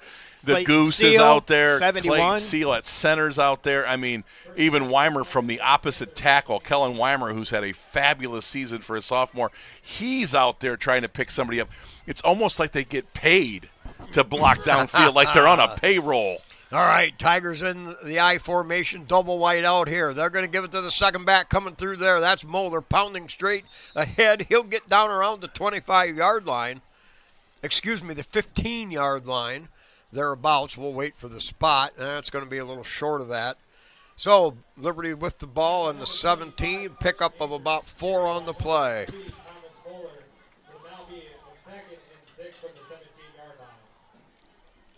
Clock is running exactly what Liberty wants to do. There'll be some sort of mercy if Liberty gets in the end zone here. Too much respect for Mike Vickers and what he's trying to do here. Bartel's in motion. He's going to take the handoff, pounds off the right side, barrels right into a big tackler there, but drives his way down to the 14. 3 yards of tough real estate there. So that's going to make it 3rd down and about 3 yards for Liberty. Ball sitting just inside the 15. Spike, Delta could have come to this game with 7 wins because they had the Archbold game won about 3 times. Yes. Had big leads and just Archbold wouldn't stop. But you could be looking tonight. Delta's comes into this game at 6-2, 3-2 in the league. It could be 7-1. So just a fantastic season. All right, quick on a slant. Now caught out there, grabbed, battling, driving. It's going to be a 1st down for Liberty Center. Catch made, Garber again. He's having a big-time night both on offense and defense. And I don't know when we start lobbying for the big dog player of the game, but number 14 making a bid early. He's had a great game. Great catches, great defense. He's in some of the coverage team, Spike. He's been all over the field, Blake Garber. You know, Scott, we could, if people subscribe to the YouTube channel, we can put a poll out there. Have them vote. And have them vote. Interactive with the crowd. I like it. All right, give to Bartels off the right side. Bartels into the end zone. It's another Tiger touchdown. This machine of orange, black, and white rolling on and on. You know, it's like a dated reference. You're saying Bartles, like Bartles and James. Yeah. We used to have a few of those Bartles and James after the softball games, but it's having a great game, too. We're senior Jackson Bartels getting more carries. Yeah. Very impressive. Jackson and the Bartels family, my apologies. Some things. Bartles, I love it. Yes, just slipped out. All right, so now the Tigers lining up for their 5th PAT kick. This game has gotten, kind of out of sorts for Delta. This was not the plan. They wanted to run the football. They wanted to move the chains, and just not working out for them tonight. Now, on that PAT kick, the snap was a little low, but Fitzenreiter still made it handleable. Kreinbrink went down and dug it right out of the virtual dirt, set it up well, and Ian Rosebrook pounded it through. 35-0, Liberty Center. We still got 5:40 left here in the first half. This has gone according to plan for Liberty Center, and I really like the throwing. I was interacting with some fans this week, and they were really asking about, are we going to throw? Are we going to throw? Yes. And I was talking to them about, listen, Casey's working on it, and Coach, they're getting those guys that are working on these things. It's not like they're not trying to work on it. You've got a lot of coaches that know. Ryan Miller knows a part of the game planning. That they've got to have a more efficient passing game tonight. Liberty has answered that bell. Oh, yeah. A lot of good throwing. I'll be curious to see the stats. Liberty averages 700 yards through the air, or that's what they've got for the year. That's about 90 a game. Same with the other team. They have to throw the ball against Liberty's defense, but yet the Tigers and the other teams combined averaging 700 yards, or 700 for the season, 90 yards a game. And we're going to go way over that tonight. I think Chris Riggi has put a lot of time into the quarterbacks. Coach Riggi's been around a long time. He's got to be really happy with these two quarterbacks tonight. All right, Max Walker sends a bounding kick down the field. That's going to be picked up over there at the 15-yard line. And now, bang, pow, wham, bam. What a hit. A lot of dudes on that pile, but looks like Tyler Roars. 60 or 28. Yeah, Tyler Roars at number 28. Yeah. Isaac Orth. So I like that Isaac Orth kid. He's a bundle. It's funny. Great special teams player. A couple of weeks ago, I called him tall. Yeah. And I had a response via social media like he's 5'10", Barrett. What in the world are you looking at? But Isaac Orth doing a great job on special teams. All right, first and 10 he plays for Delta 6'5". to 26. Yeah. They come out, standard offense, give off the left side, maybe a yard or two, and that is all. This Tiger defense oh, man, I could call them some names. This is vicious. Hunter Spangler again. Last week, Hunter was very active with Xander Zeider, and Hunter again tonight just eating blocks, and I can't say it enough. He's just been fantastic since he's come back from his injury. You're also getting some really good play inside. You're getting number 51 Tyler Lay getting some snaps too. T. Lay is relentless. We just got a howdy do hola from Mexico. All guys. Right, Mexico. The They're world gonna run famous a long power sweep. Oh, what a hit! Wayland Reds. Whoa! That was violent. Wow. Boy, what a boomerang pounding he got. Man, out. That's Jeez. called perfect pursuit angle. And when you're doing it right in this defensive system, Matt Bryant Take a look at this. Matt Bryant puts you in the right spot. Number 19 is just making his way, and boom! Whoa! Who was that Mexico connection, Mark? It is Rachel Whitmire. Rachel Whitmire. All right. Mexico. It's somewhere Hola. like Chichua or Chinchilla or something down there, but glad she's watching All this right, week. give straight ahead. A little bit of running room and sifts his way forward, gets up across the 30-yard line on third down. So Delta will pick up about 5 on the play. 6 yards on the play. That'll bring up 4th down and 4 for the Panthers, and they're on their own 32-yard line. 3:55 clock running here, second period. Oh, that's right. We've got the scoreboard up now. Yes, so we do now. Yeah, so. I can back off the But good job, Spike. Oh, yeah. Wasn't it great? Jeez. All right. Very short punt. That's going to be non-returnable. It's going to hit around the 40-yard line. Bounces forward a couple of yards. The end result is going to be about 12 yards on the punt. It hit a Delta Panther back about the 42-yard line. I think Cam Colley was thinking long and hard about picking that puppy up. He saw a lane, and as explosive as he is, that could have been trouble for Delta. Yes. 35-0 Spike, and again, I love the passing game. I love what I've seen on both quarterbacks outside of that early interception. And I love the receivers. He's got guys all over the field from Hammondtree to Garrison Cruz, and the number 14's having a big night, Blake Garber. All right, Miller under center, double wing package, single wide out, now motion Mulder. They're going to give it straight ahead on the quick hitter. That is, I believe, Rentz. Oh, he's still and going, Rentz man. still going. Look at him. This is Look at him unbelievable. dragging Look guys. at him Look at him. carrying people. Still pounding and driving. He carried 6 guys, Wow. 12 yards. This is beyond phenomenal. This Man, is oh, out of man. this world. Wow. Yeah, we'll look at that again. One-man wrecking crew. Just watch him just drag Delta. He drug some Liberty Center guys. There he goes. Gee's pushing here. Oh, goodness. Look at that. He picked up another 13 yards. That wasn't a push Wow. or a tush push. That was more like driving the battleship right Another- down the freeway. Well, he's Another going to get penalty. No. unsportsmanlike conduct. Yeah. Somebody. I think we're pushing guys and maybe a little too physical, but gosh, maybe you just give Waylon Rentz a penalty for being a bad dude. Yeah, Jeez. just because he is. Unnecessary roughness. Yeah. Unnecessary roughneck. Well, he's getting Wow. Unnecessary he's getting a coaching roughneck. session over there on the sidelines Well, for. I think Waylon Rentz is very close to 1,000 yards. He needed about 101 coming into tonight to cross the 1,000-yard barrier. And here's a guy that doesn't hardly carry the ball in these games. I mean, he's carrying under 10 times a game in many instances. After that long walk-off, Liberty with a 1st and 10. Give off that left side. That's There you Muller. go. Breaks out in the open. Adios, Out of the way. amigos. No, forget about it. It's over with. It's Muller into the end zone. 36-yard touchdown and they're burst. going to throw another flag. They're going to call this one on Cam Colley for like a block or a block in the back. I tell you what, if you watch that again, he put a block. We can watch it again. I mean, you watch Cam Colley to the left side of your screen. Cam's at wide receiver, okay, closest to the Delta sidelines. And if you watch this, I don't believe he hit him in the back. A straight dive, Moeller, great cuts. Now watch number 7. He comes into play here against number 8. Oh, my gosh, I tell you what. I thought he got it on the side of the shoulder. But I think these officials now are into some mercy calls. I feel like those some calls we're starting to see have mercy. So, on wait Delta. a minute. Personal foul? Was that a personal foul No, as well? they just they signaled touchdown.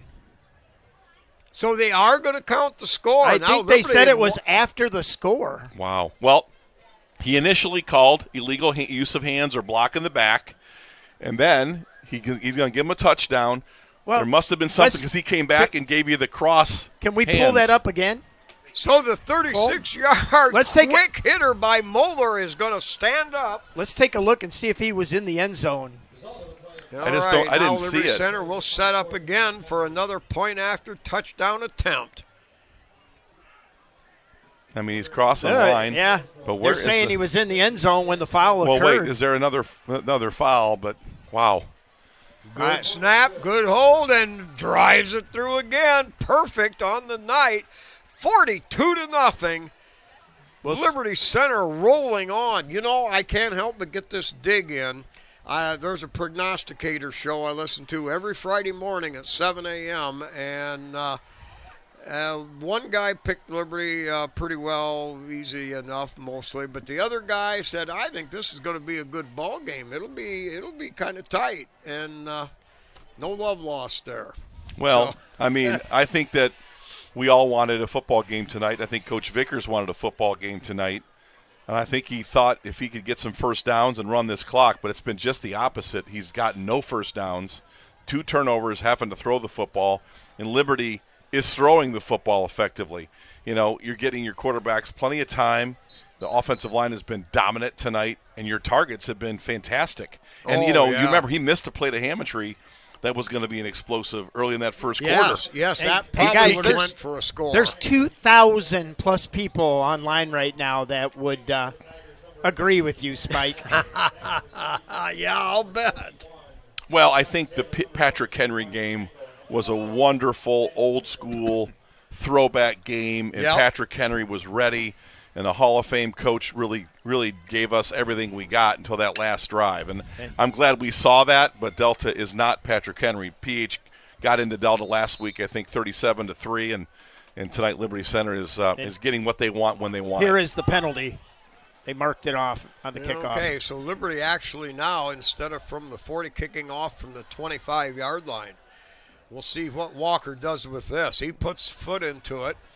That's going to come Oh, down. man. It goes Oh, over the head. They both misread it. That ball hit it to 25. Oh, man. He'll go back Oh. and pick Fumble. it up. And he's snowed under a host of Tiger tacklers. A fumble on the play. Garrison Cruz had that thing lined up, but Delta was able to save their – that's the second time that they let a ball go over their head. That ball is live, and number 22, Marcus Nagel, kind of struggling with the idea that you've got to catch the football. That's the second time they kind of ran past it. Do you think each one thought the other had it? I don't know. I don't know. It looked Max Walker made that tackle.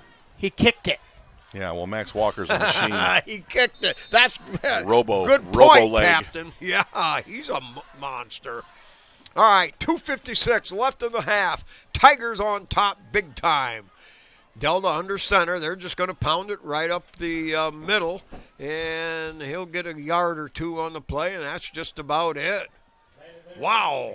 Liberty Center, there's just no room in there, and that was number 63, Stephen Brogan. And I mean, geez, what a workhorse. Strap the plow on that guy. And that's all because your defensive line is just given not an inch of ground and allowed those linebackers all kinds of opportunities to make tackles. But Hunter Spangler, Xander Zeiter, and number 69, Kyler Kern have been fabulous tonight. Yep. They've got about 5 guys working in and out of there. All right, now power sweep around the left side, breaks through one, and Delta pops forward for 5 yards. That was right out of the old Southern Cal playbook. A couple scores, Evergreen up 31-0. Patrick Henry 14, Archibald Blue Streak 7. Oh. Who's Evergreen beating tonight? Swanton. So that would mean Bryan and Wasion are playing. We'll try to get that update for you. Okay, so the Panthers come out. Full house backfield. Quarterback under center. Give to the second back, and he'll pop forward, and I believe Delta close to a first down. This is kind of what Mike wanted to do to start the game. You know, stay on schedule, move the chains, and control the line of scrimmage, but Liberty's defensive line and linebackers and then the defensive backs have not allowed any room for the passing game to develop. There's just not been a lot of options for Coach Vickers and this Delta Panther football team.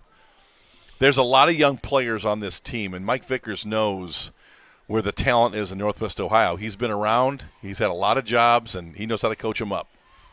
All right. Wow, zeroing in there again. Who was that? That's a big-time play. Is that Gary Cruz? Well, let's see. 30-55. No, I see that was number 19 on the big hit, Waylon Rentz. Jeez. Our spotter continues to butt in and get it wrong. Let's go, Captain. Waylon Rentz with a big-time tackle. But I have one job, and I can't do it. Taylor, there's so many Liberty Center Tigers on these tackles. It's hard to get them right, man. They're all over the place. Kellen Weimer now in there as a defensive end. Give off that left side. Submarine there and brought down. That was, I believe, Cruz submarined in there and threw him for a yard loss. Vickers is waving them in. I've never seen a guy said it with 20 seconds to go, get him off the field. But Mike needs a complete reset. This Delta Panther team is reeling, and Liberty Center really put on an offensive show there in the first half. And Coach Vickers kind of knows. Get off, get some water, and retool. Liberty Center dominant. Tigers 42, Delta 0. And we'll be back with some halftime stats. Okay.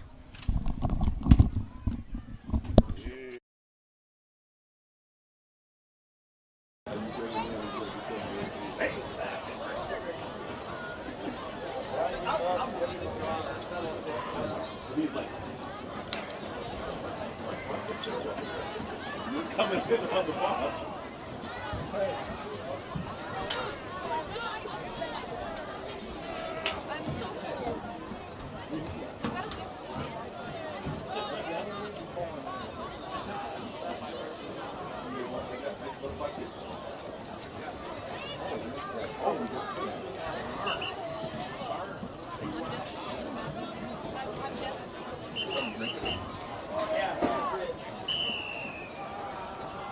Ladies and gentlemen, please welcome to the field the marching pride of Tiger Country, the Liberty Center Tiger Marching Band. Bands led on the field this year by drum major Savannah Hernandez and captain A.J. Seedorf. Tonight, the band is bringing you our senior show. This show is dedicated to the graduating seniors of our band with a group of songs selected by them. To start this off, we bring you a selection by the multi-talented senior extraordinaire, Robbie Lamb, and his choice was a surefire way to start off the halftime show. Let's get it started by the Black Eyed Peas. Drum major, Savannah Hernandez, is your band ready?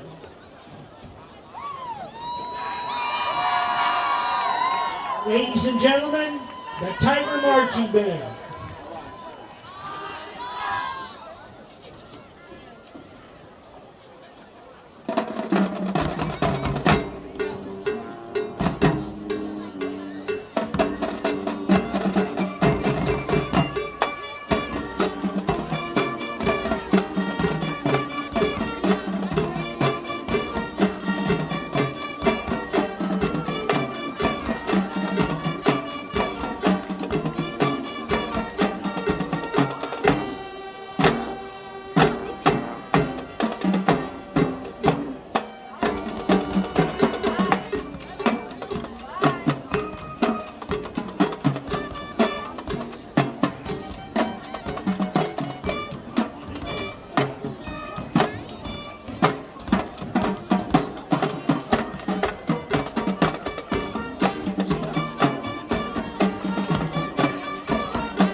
Next up, we bring you some music from Ozzy Osbourne.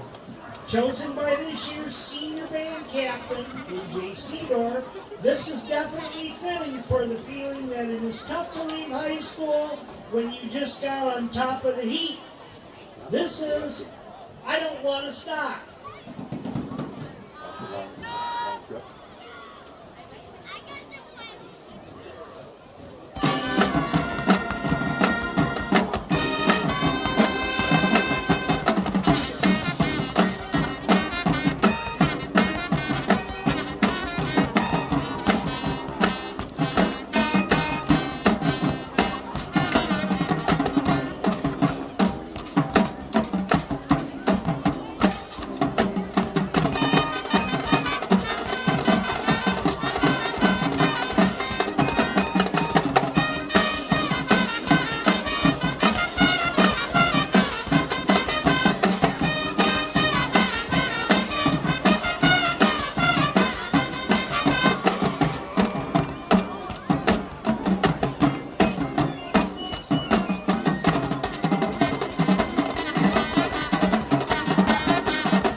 Your very own Delta Marching Panthers color guard to join our majorettes. This last song is the perfect choice for our 60s loving senior drum major Savannah Hernandez.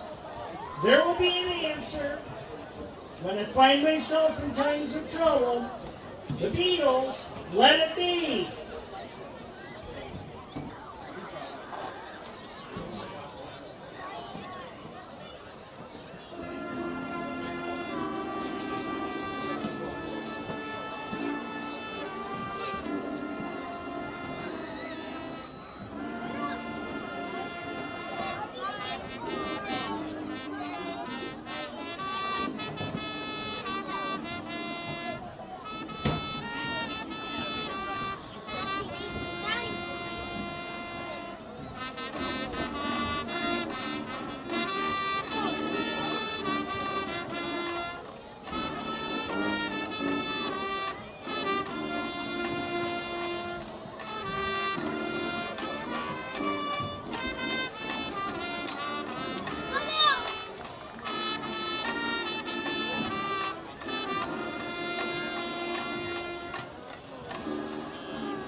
The Marching Tigers under direction of Westerman led an assistant racetrack. The expected the expected. 8-minute running early for this out. We would like to thank the Delta Marching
Good evening, Delta Panthers, and give they can as we welcome onto the field the Delta Panther Marching Band.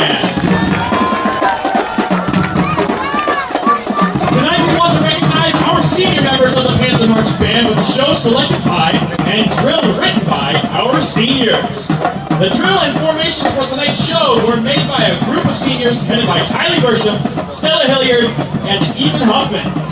Our first song tonight was featured in the 2006 film Cars. Conducted tonight by senior Ethan Huffman. We hope you enjoy Life is a Highway.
In 1957 for a movie of the same name. Our next song was written by the king of rock and roll. Telling the story of a group of criminals throwing a party with a swinging band, it's impossible to not want to get out of your seat and groove when hearing this song. This is Elvis Presley's Jailhouse Rock.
song has been called one of the best marching band songs ever written. With one of the most iconic intros of all time, this song is arguably the most well-known song by the band Chicago. Written in just one day in 1969 by Robert Lamb, we close out our senior show with 25 or 6 to 4. He's out. Huh? He's out. Where's Scott? Oh, come on.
Ladies and gentlemen, the senior class of 2025!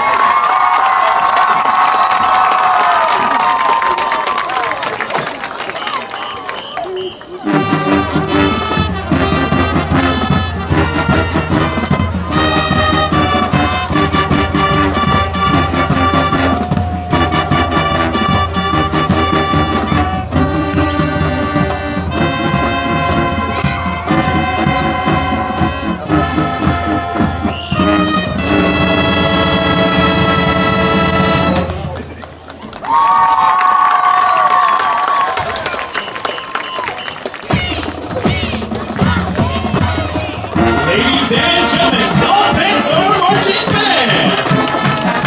The band wants to thank our seniors as well as all of the EHS seniors for their hard work and contributions to the wonderful school culture we have here. Thank you, seniors! The band is under the direction of band director Jack Patricia, assistant director Daniel Schultz, and color guard instructor Sarah Wixler and Amanda Silva. Go Panthers!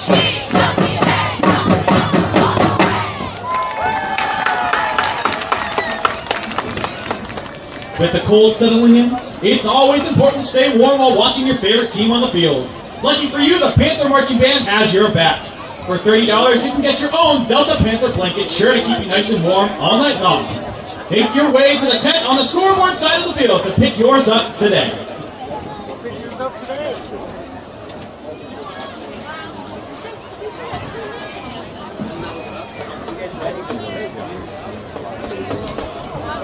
Scores from around the league: Patrick Henry 14, Archbold 7, Evergreen 31, Swanton 0, Wasion 14, Bryan 8. On Monday, we have 2 opportunities to root on our league champion soccer teams. Both boys and girls won the league this year. The girls will play. All right, we're back here, halftime from the Delta Panther Stadium, Liberty Center, with an onslaught, 42-0. Scott, I think the stats might tell the tale here. Mark, we were supposed to have Bergstrom Barrett debut tonight. I said something here. He's like, where's Scott? I'm out. I mean, we wanted Bergie to give the numbers, but he put them together for us here. And he did. It's decisive. Liberty Center, rushing yards. 195 yards on the ground in the first half. Spike, that is outstanding. Delta with 70, and a lot of it on basically the back of one run. So Liberty with 195 yards rushing, Delta with 70. Here's the stat that really, I think, and again, Spike, you go to practice, you're with these players and coaches a lot more than me. 110 yards passing, such an important number. Delta was 0 yards passing and 2 interceptions. We have 1 interception. Total yards for the first half, Liberty Center, 305. This is unofficial. And Delta was 70. Liberty Center with 14 first downs. Delta with 2. Liberty Center, 6 penalties for 61 yards. That has been a consistent bugaboo all year long. Delta, two penalties for 10 yards. No fumbles lost, although Liberty almost capitalized on a special teams fumble. There's been 2 interceptions thrown by the freshman Freeze and 1 thrown by Miller for Liberty Center. So Delta leads the turnovers. Individually, Waylon Rentz, 5 rushing attempts for 66 yards. Thomas Moeller, 5 attempts for 69 yards. Liberty Center, a lot of production in those 2 running backs there. And, of course, Garrison Cruz producing as well. Passing leaders, Grady Miller, 3 for 5 for 77 yards. And Caden Kreinbrink, 2 for 2 for 33. Tonight, big night so far. Garrison Cruz with 1 reception for 52, but a big night tonight by number 14, Blake Garber. He's got 3 receptions for 37, and Cam Colley with a reception for 21. So, Spike, the numbers are dominant, but the passing game, the quarterbacks, the receivers, they've been outstanding tonight. Yeah, and this is finally a chance for it to manifest itself because the ability is there to throw. We can run the passing game. Now, we might not settle in for that long home run ball, but it's such a very tightly construed, very well planned out. The Tigers, they throw to the backs.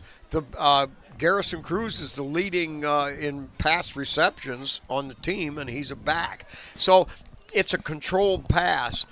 Yeah, sure, there'll be a time when you might need to throw the ball 35 yards in the air, but when you can move the football that fast, it's like do what fits, what works, and go from there. And well, Liberty practices well. They're practicing it, as you said. They know the playoffs are around the corner. Liberty's going to be the number 1 seed from a computer perspective in the region. That region, by the way, is loaded. Oak Harbor, Milan Edison are all in Region 18 with Liberty Center. So that regional final and that semifinal, they're going to be barn burners against great football teams. I would argue Region 18 is outstanding and dynamic. And you've also got an Eastwood team, I think, that's 11th in the region. So we're loaded in 18. Liberty's got to have a balanced attack, and it's been good to see Grady tonight. He missed a ball. I thought he should have hit Hammondtree down the middle of the field. But other than that, every throw he has made has been really nicely done. And Kate Kreinbrink's got that arm, and he's looked very good as well. Yeah, from the pocket. He come in 2 out of 2. Kreinbrink actually. Let's see if I've got that here. Kreinbrink on the season averaging 65% completions now. That's going to be in the high 60s, 15 out of 22. So that's some pretty good country tossing. And Grady, of course, is the touch man, and Kreinbrink throws the howitzer shots, but puts the ball on a dime. But a lot of stuff. I've got a question. You mentioned Clayton Seal getting downfield on a block. Yeah. When, you hear about people releasing too soon, they can't block downfield. How do you break that down? That's a great question because, our linemen have been so good for so long getting downfield, and that's how you get explosive, plays in the run game is getting that downfield blocking, and you see it every day in practice. But Clayton's got responsibilities, and he's got a progression just like a quarterback. A quarterback looks at the first guy. He's not open. Second guy. He's making these progressions. Clayton Seal does the same thing. Here's my first job. Once this job is done, I progress to my second job. Then I progress to my third. So really someone like Clayton Seal, whether he's covered or not, if he's running if he's seeing a 4-man defensive line, oftentimes he's not covered. So he's helping, he's reaching, he's getting to the linebacker. Tonight when he's covered, he's got that first responsibility. But once that play breaks, he doesn't stop. Oftentimes you see in the NFL, sometimes in college, the lineman does their job and they watch the play. Our guys aren't watching. They're working their progressions on their blocks.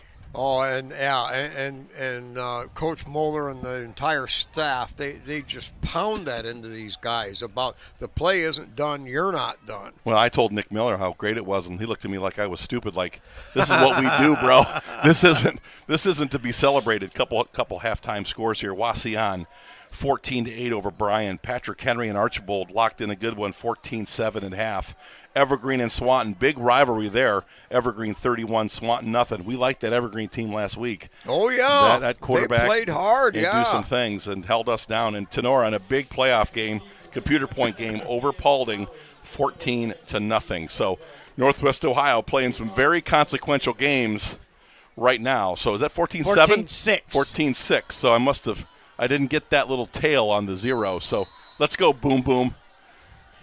All right, All back right. deep, old crew and Collie standing on their 5-yard line. Good kick. Kick comes down at the 3. Return with a cordon of This blockers. could be finds big. a seam. It He's will be wide big. open. He's going to break it all the way. 1 man left. Adios, 2 blockers amigos. out front. They're not going to catch him. Collie turns on the afterburners and pounds him. Hangs his way. What an explosion. Wow, let's watch Cam Colley. 98-yard kickoff return for a touchdown. Man, let's watch Cam Colley. That thing opened up like the Red Sea. Man, he ran through that thing like Moses. There was nobody there. Look at those blocks, and here he goes. Cam Colley's got jets, and all he had to do was beat the kicker, and everybody's trying to block the kicker. The desire to block downfield so strong, they're competing to get that one. What do you down. say, Scott? The kicker made a good business decision. He did.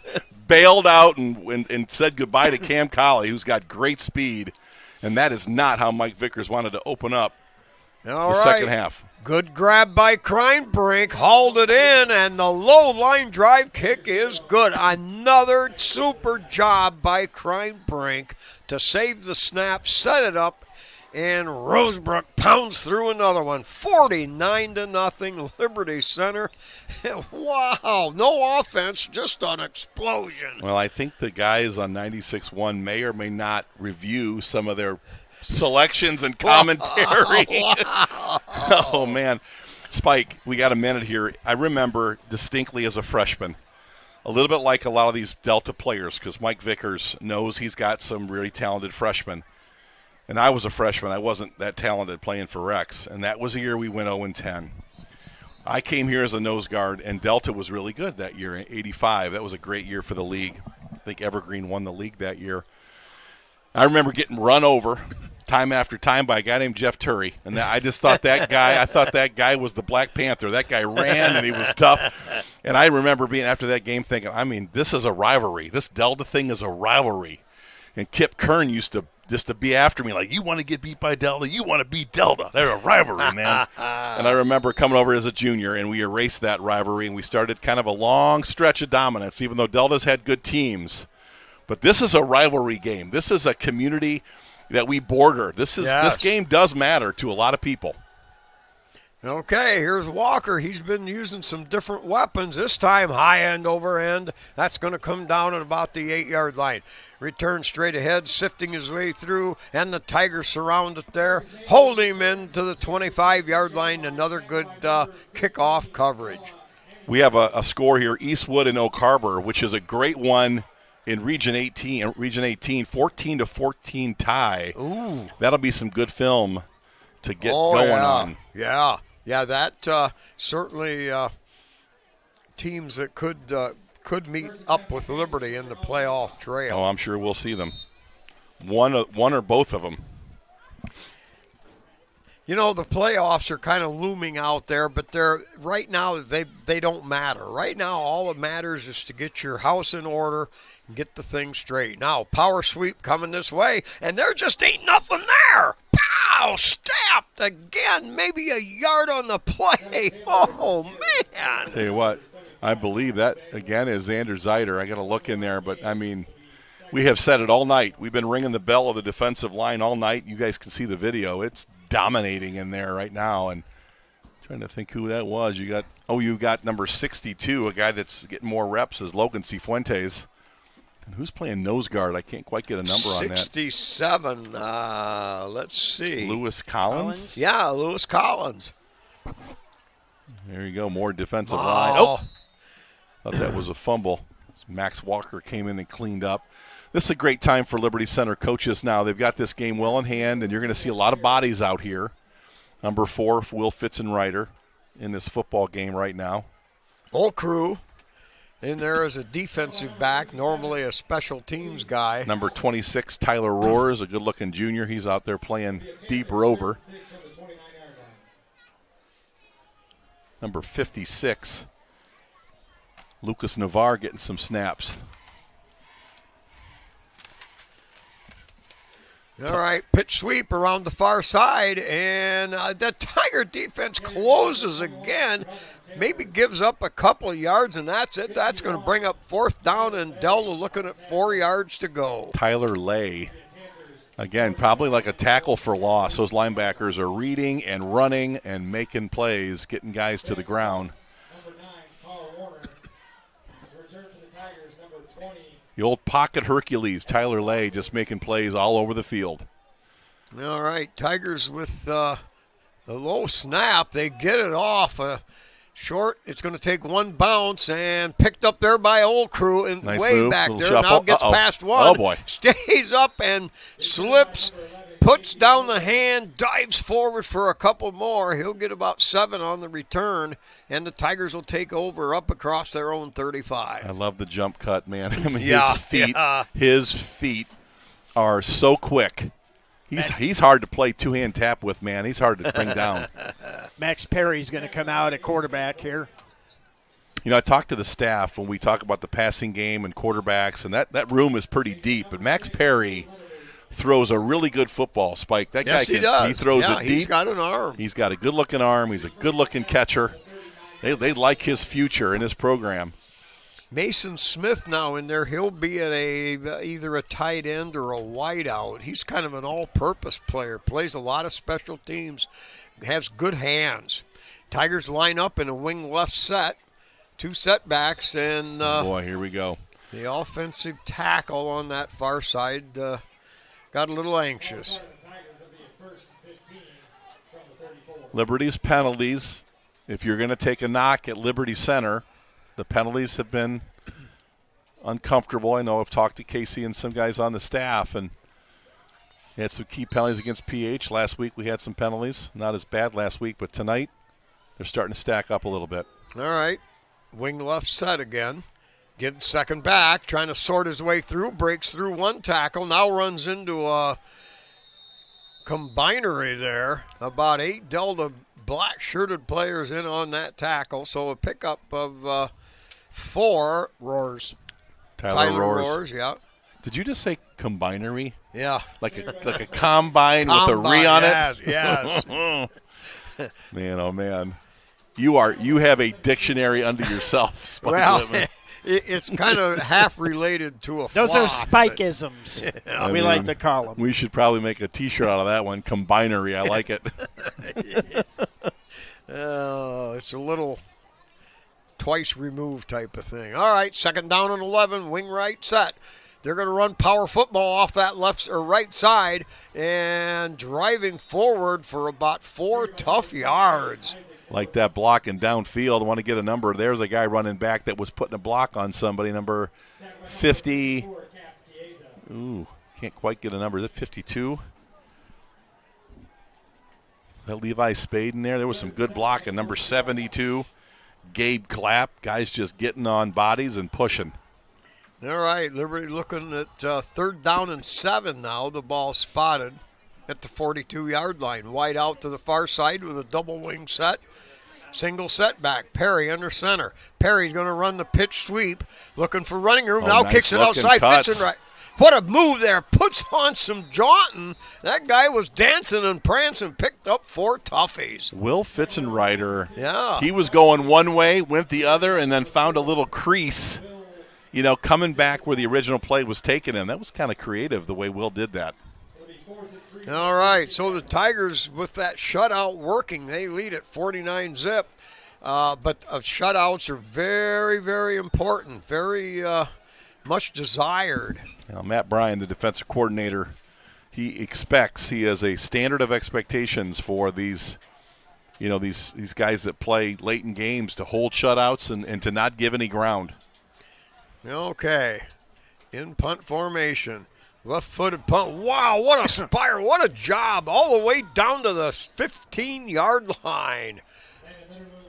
39-yard punt. A hard driver. I believe that was, let me see, who's Crime Brink. Crime Brink, yes. Hey, well, he has proven to be a nice extra leg for us. I got a little note from a former Liberty Center great defensive lineman, Doug Upel, former coach. He says, the Hogs are eating tonight. the Hogs are eating tonight, yes. From Coach Doug Upel. Here's a guy that had a flavor for playing some defensive and offensive line. Right. Yeah, long-time coach. Oh, yeah. Okay, so Delta, 3:40, running clock.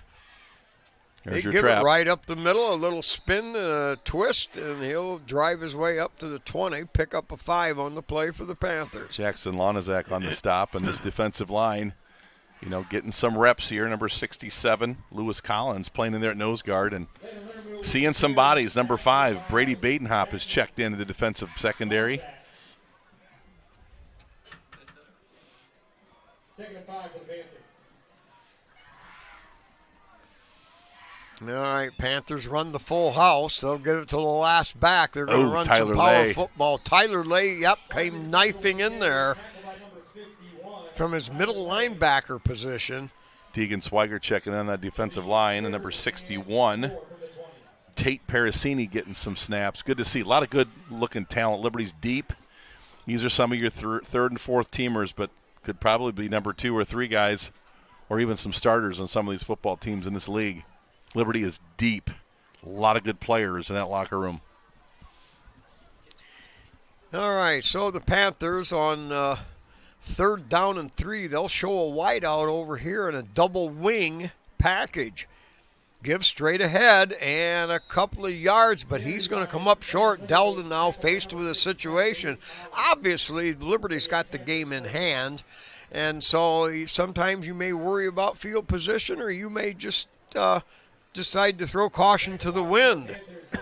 Tate Parasini in on that tackle, and Liberty is getting a lot of great reps here for a lot of players. Just great to see these white uniforms come on this field and get an opportunity to play in a varsity football game. I did not expect us to be this far out in front, Spike. No way. I didn't see it coming either. I mean, I knew we were going to win this football game, but not to this degree.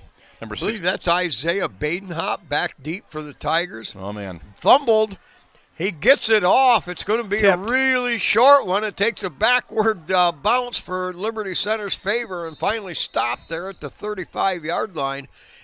Was that a bad snap, or did he bobble it? I think a little bit of both. And you talk about how amazing it is for Ian Rosebrook and that whole operation, Crine Brink and the long snapper, the whole operation. Liberty does it pretty seamlessly on punts and extra points, and even, obviously on field goals. And you can see there's some guys that struggle with that, and Delta tonight has had some struggles with snaps.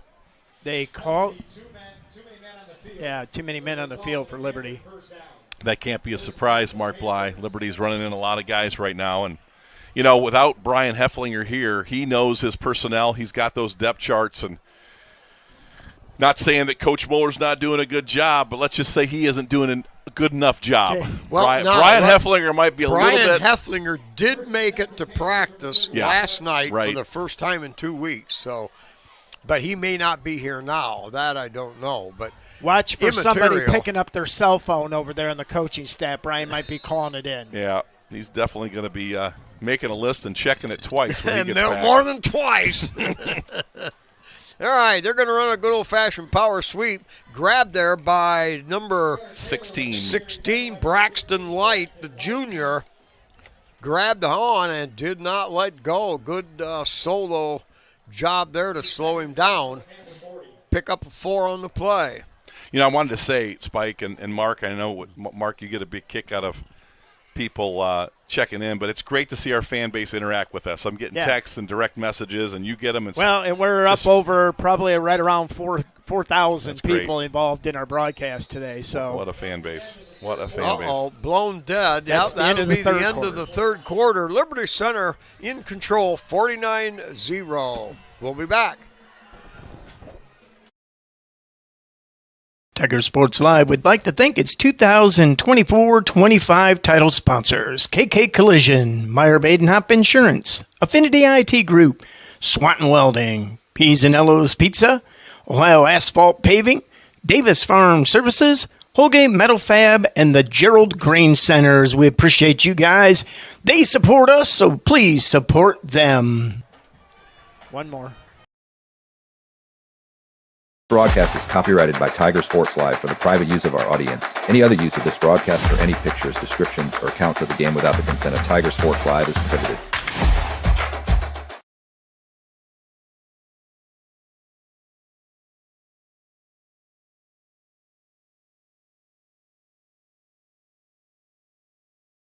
Also, if you want to join, we do have a members area. All of the replays that you see during the broadcast will be put out there as highlights, and those will only be able to be viewed by members that join the channel. And all that money, it is $2.99, but that money is going to go to our scholarship fund.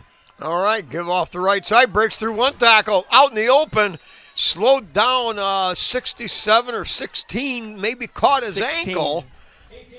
And let's see, Braxton Lake, or it was 57. Louis Collins. One of the two slowed him down. 57. Deegan Swigert was in on that Deegan play as Schweiger, well. yeah. Deegan Okay. coming off an injury as well, and he adds a lot of depth to our guards, our defensive line. He's a key player for us, and good to have a Deegan back.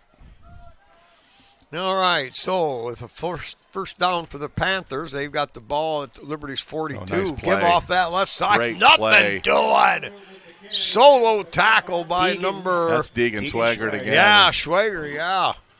Great looking play. Number 57, Deegan Swigert. Actually, that was 67 because Deegan just came on the field. No, I think he was on the field for that snap, and I think he was looking to come off. I believe he made that tackle. Yeah, I think so. Changed directions and went and made the tackle. Yeah.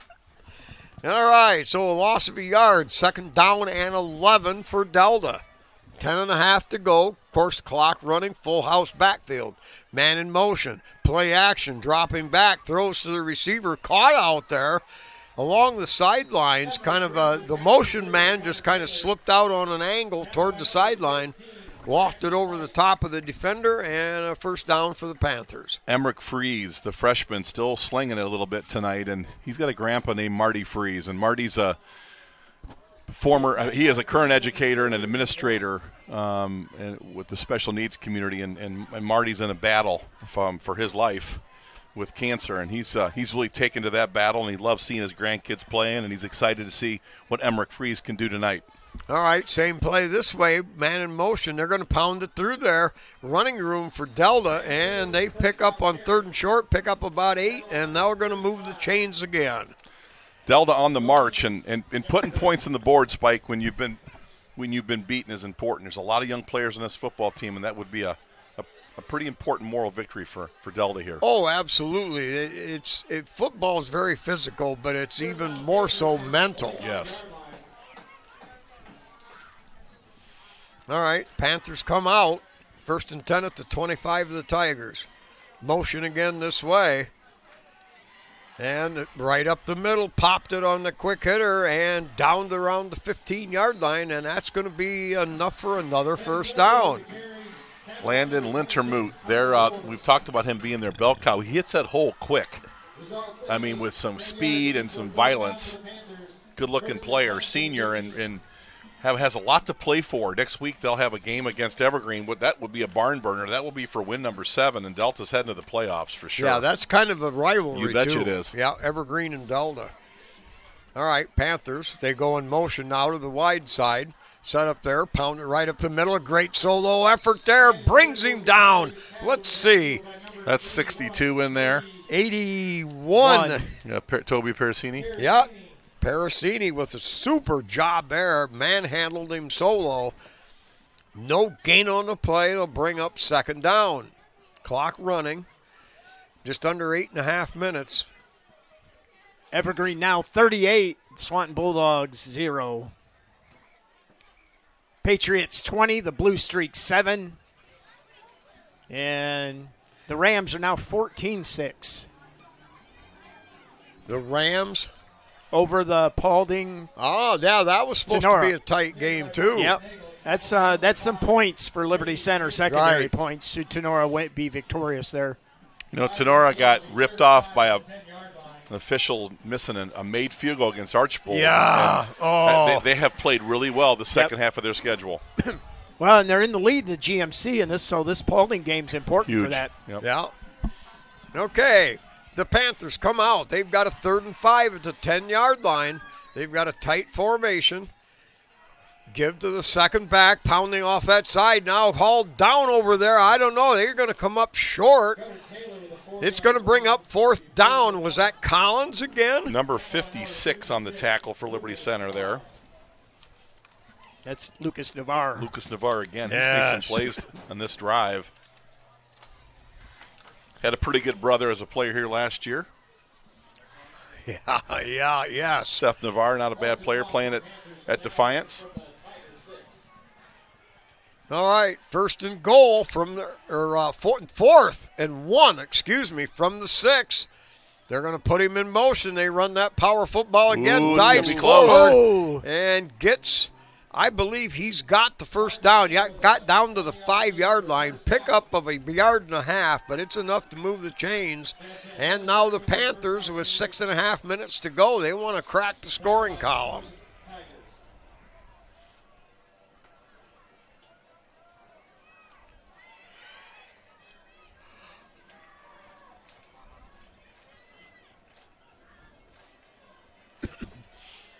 Panthers come out. They stay with the full house, put a man in motion to the far side.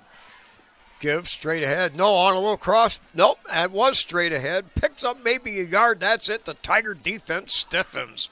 I caught myself following the trail back around the end. Liking the eye candy and good ball handling there by Freeze, the quarterback. And, Yeah. Those are the things, those are the earmarks of a good culture. Finish your fakes and handle the ball properly and get through your blocks and drive their offensive line. So, they're working hard here in the second half. 2nd and goal from the 3. Gives to the second back. Drives, pounds, and slips his way into the end zone. Delta on the board now at the 5.5-minute mark of the ball game. Clock continues to run even though the touchdown was scored.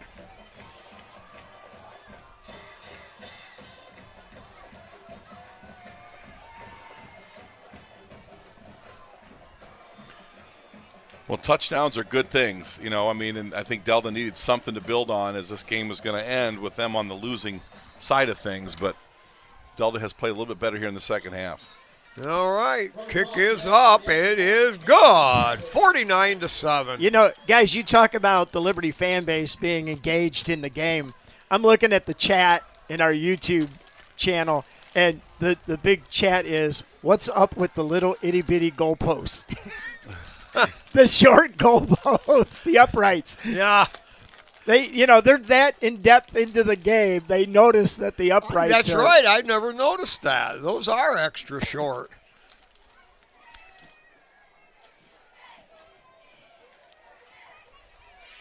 Well, Liberty Center now, as we look ahead, takes on Wauseon next week at Wauseon in be on the road again. And Liberty Center, as of right now, we're going to be in the same position next week, aren't we, Mark?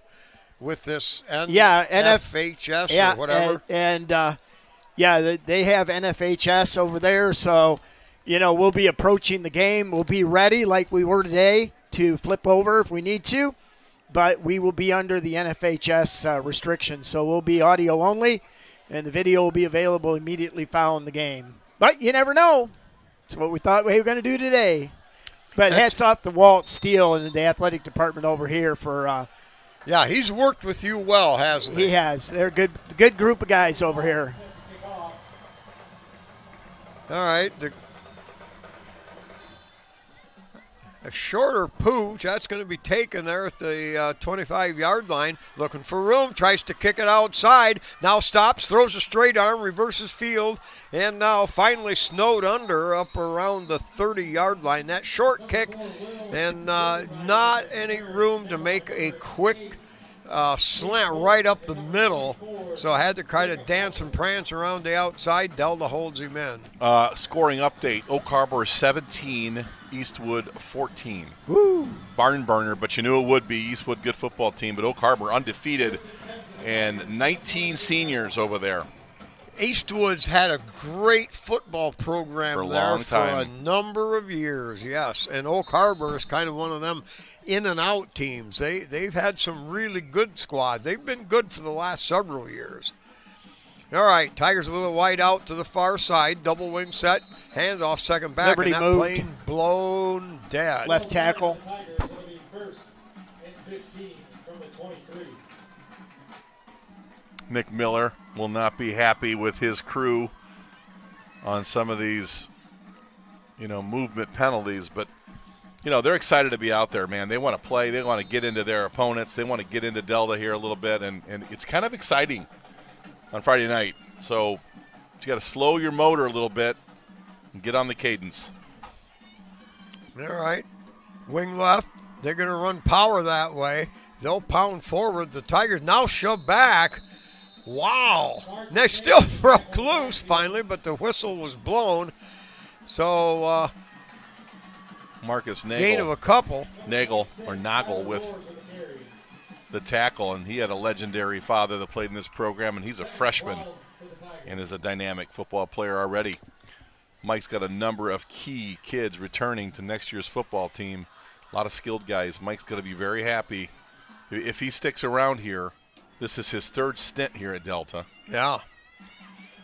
All right, give on a quick hitter right up the middle. That'll gain the Tigers about 4 or 5 yards of real estate.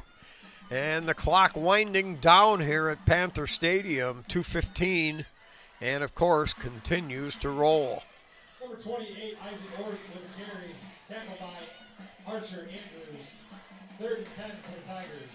Well, Mark, I've got a few guys in mind for the Kent Spiess Big Dog Award tonight. I think I might know my vote. Just going to let you know that.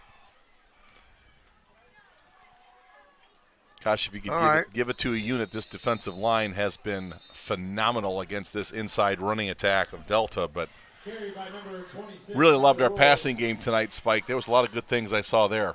Right, and that's the thing that everybody. There was a big argument last night at Porch Coaches about why are we need to throw more? Why do we stay with this? And what are we doing here? And it's kind of a back and forth thing. That's what we do. That's what we do best. We want to continue to be good, but like you mentioned, alluded to earlier, we need that extra firepower at times.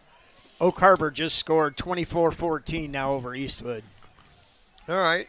Tigers get the punt off. High, spiraling floater. Uh-oh, that's muffed. And there may have been some interference. I think it was a fair catch call. But I don't see any flags, so they're letting that go, and we're in the final 50 seconds here. Delta may be able to get off one play.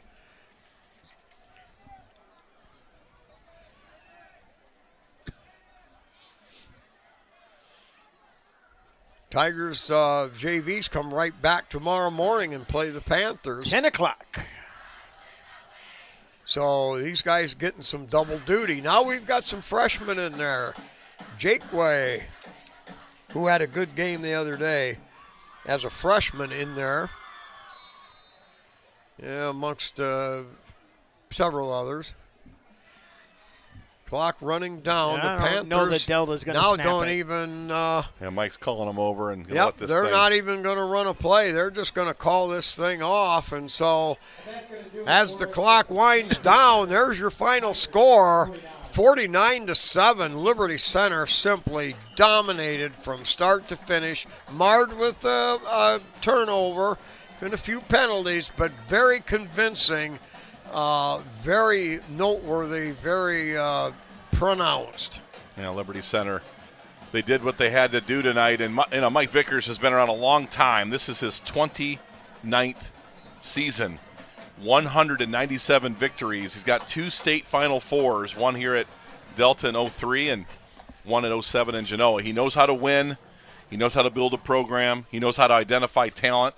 He always seems to end up at these programs where there's some young, good players, and Delta certainly got them, and Mike's going to be just fine here, Mark Bly. This Delta program is on good footing. Next week they have a chance to win their 7th game, and that's a lot of wins for a program that didn't get more than 3 the last couple. Right. Mike just seems to be able to take what he's got and make something good out of it. For sure. All right, For we'll sure. be back here after we hear from our sponsors for the KK Collision post-game show.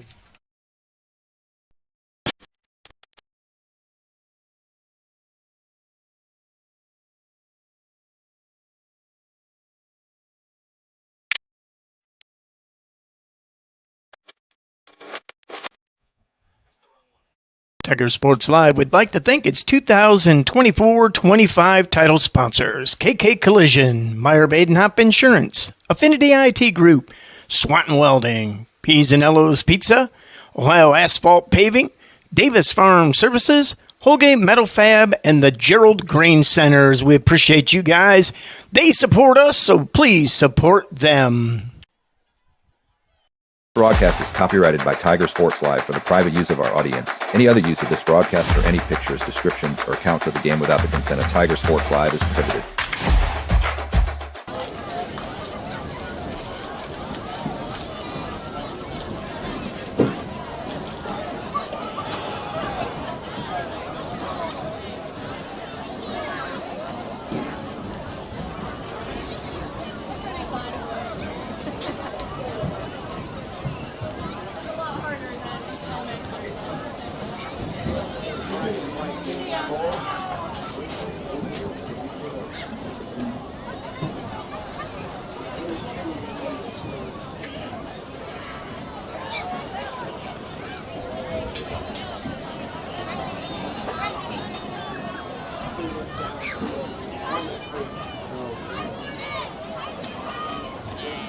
Not yet.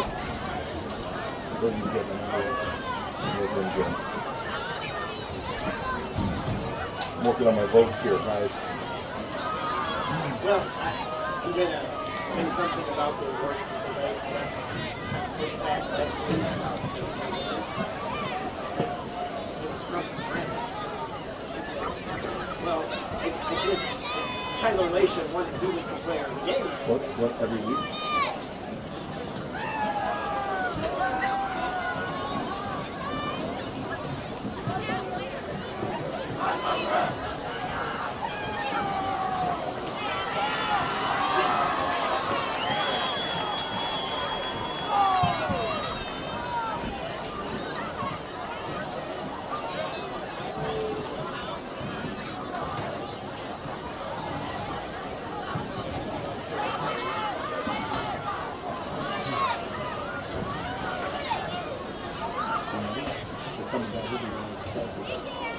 Okay.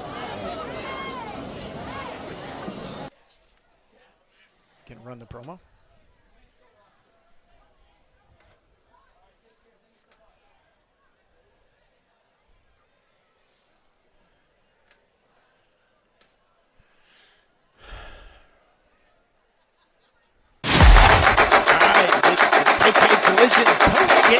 Show here at Panther Stadium. KK Collision, the leader in the automotive repair industry for 28 years right here in Liberty Center. Kind of wants to start it when he was like 10, something like 11. He's been grinding for a long. Barry's had him grinding for a long time. All right, guys, I'll tell you what, when we talked about this game last week and during this week, we talked about the battle and what was expected. But Liberty Center's defensive play just simply came to work tonight.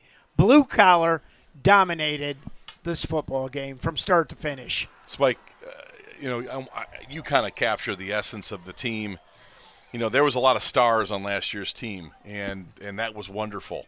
And that was a team, an all-time team that we will never forget. This team is turning out to be a team you'll never forget for being a bunch of kind of no-names, and I think that's a compliment. Casey talks about, without Bockelman, without the twins, triplets, the triplets. But I guess triplets. But I'm thinking to the two linebackers. But just you're missing Navarre and all these guys, and this team kind of took that personal. Like hey, man, that was a great year last year. Those were great players. But, hey, here we are. We're getting this thing done, too, as a unit, right? For sure. Yes, you couldn't have said that any better. And that's why people ask, well, which team is better, last year or this year? And you know what? I don't even like to get into those discussions because every team has their own name tag, their own persona, and you just spelled it out. It's exactly what this year brings. This is an even Steven battle. Everybody's an all-world on any given night. Well, I love the fact that when I know that Mark and I talk to Casey once a week, and Casey's just a real kind of focused, analytical guy, and he's looking for balanced football, complementary football. He talks about Nick Saban and Bill Belichick. Those kind of guys are his, kind of role models in coaching, and you never see Casey get too high or too low. He's process-driven. He's results-driven.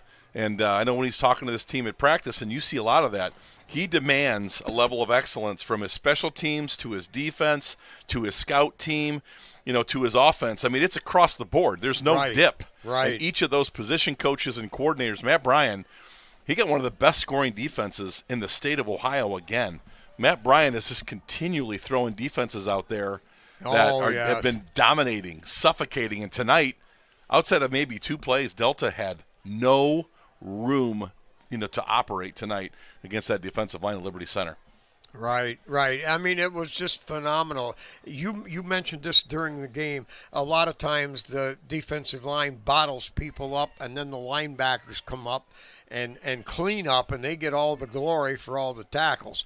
Not so this year. This defensive line is just overwhelming. There's not enough adjectives you can throw out there for the job they've been doing this year. Well, I've been very impressed. We knew the linebackers room had a lot of depth in it, but man, are you getting some all-state kind of play, from a number of guys, and you're getting like number 19, Waylon Rentz. I mean, you talk about him on offense, but he's just as dominating on defense, and you're getting phenomenal play by number 63, Stephen Brogan, and he's only about 70%, and he is all over the place. Yes. I keep putting him on the DL like he's not going to play, and then you go, there he is, Barrett. He's making a tackle.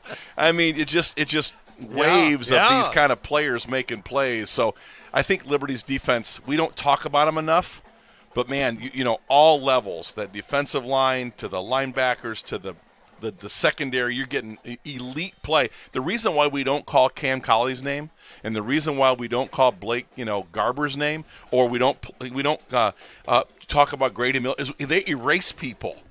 There's no plays down the field against them for them to pass defense, guys. I mean, Mark, you're up here, and oftentimes we're on the ball, and you're watching everything else. Our defensive back play has been spectacular. Right, and we talk about that week in and week out about how they just make plays. They don't make tackles necessarily because the tackles are being made by the front line people, the linebackers, whatever, but they make a lot of plays. So I think you got stats now, so let's go to the stats. That'll tell the tale here with the victory, 49-7 victory here. And Bergstrom Barrett was down having a Mountain Dew cocktail and maybe some Sloppy Joes. Got up here a little bit late, so thank you, Bergstrom, for getting me the numbers. Here they are. Liberty did most of the damage in the first half. You heard it here first, but Liberty Center rush yards 212 to Delta's 136. Liberty Center had 110 passing yards, all coming in the first half. Casey called the dogs off very early in this ball game. Delta threw for 11 yards and 2 interceptions. Getting a score update, 24-21 Oak Harbor in the fourth. First downs, Liberty Center. Again, the damage in the first half, 14 to Delta's 8.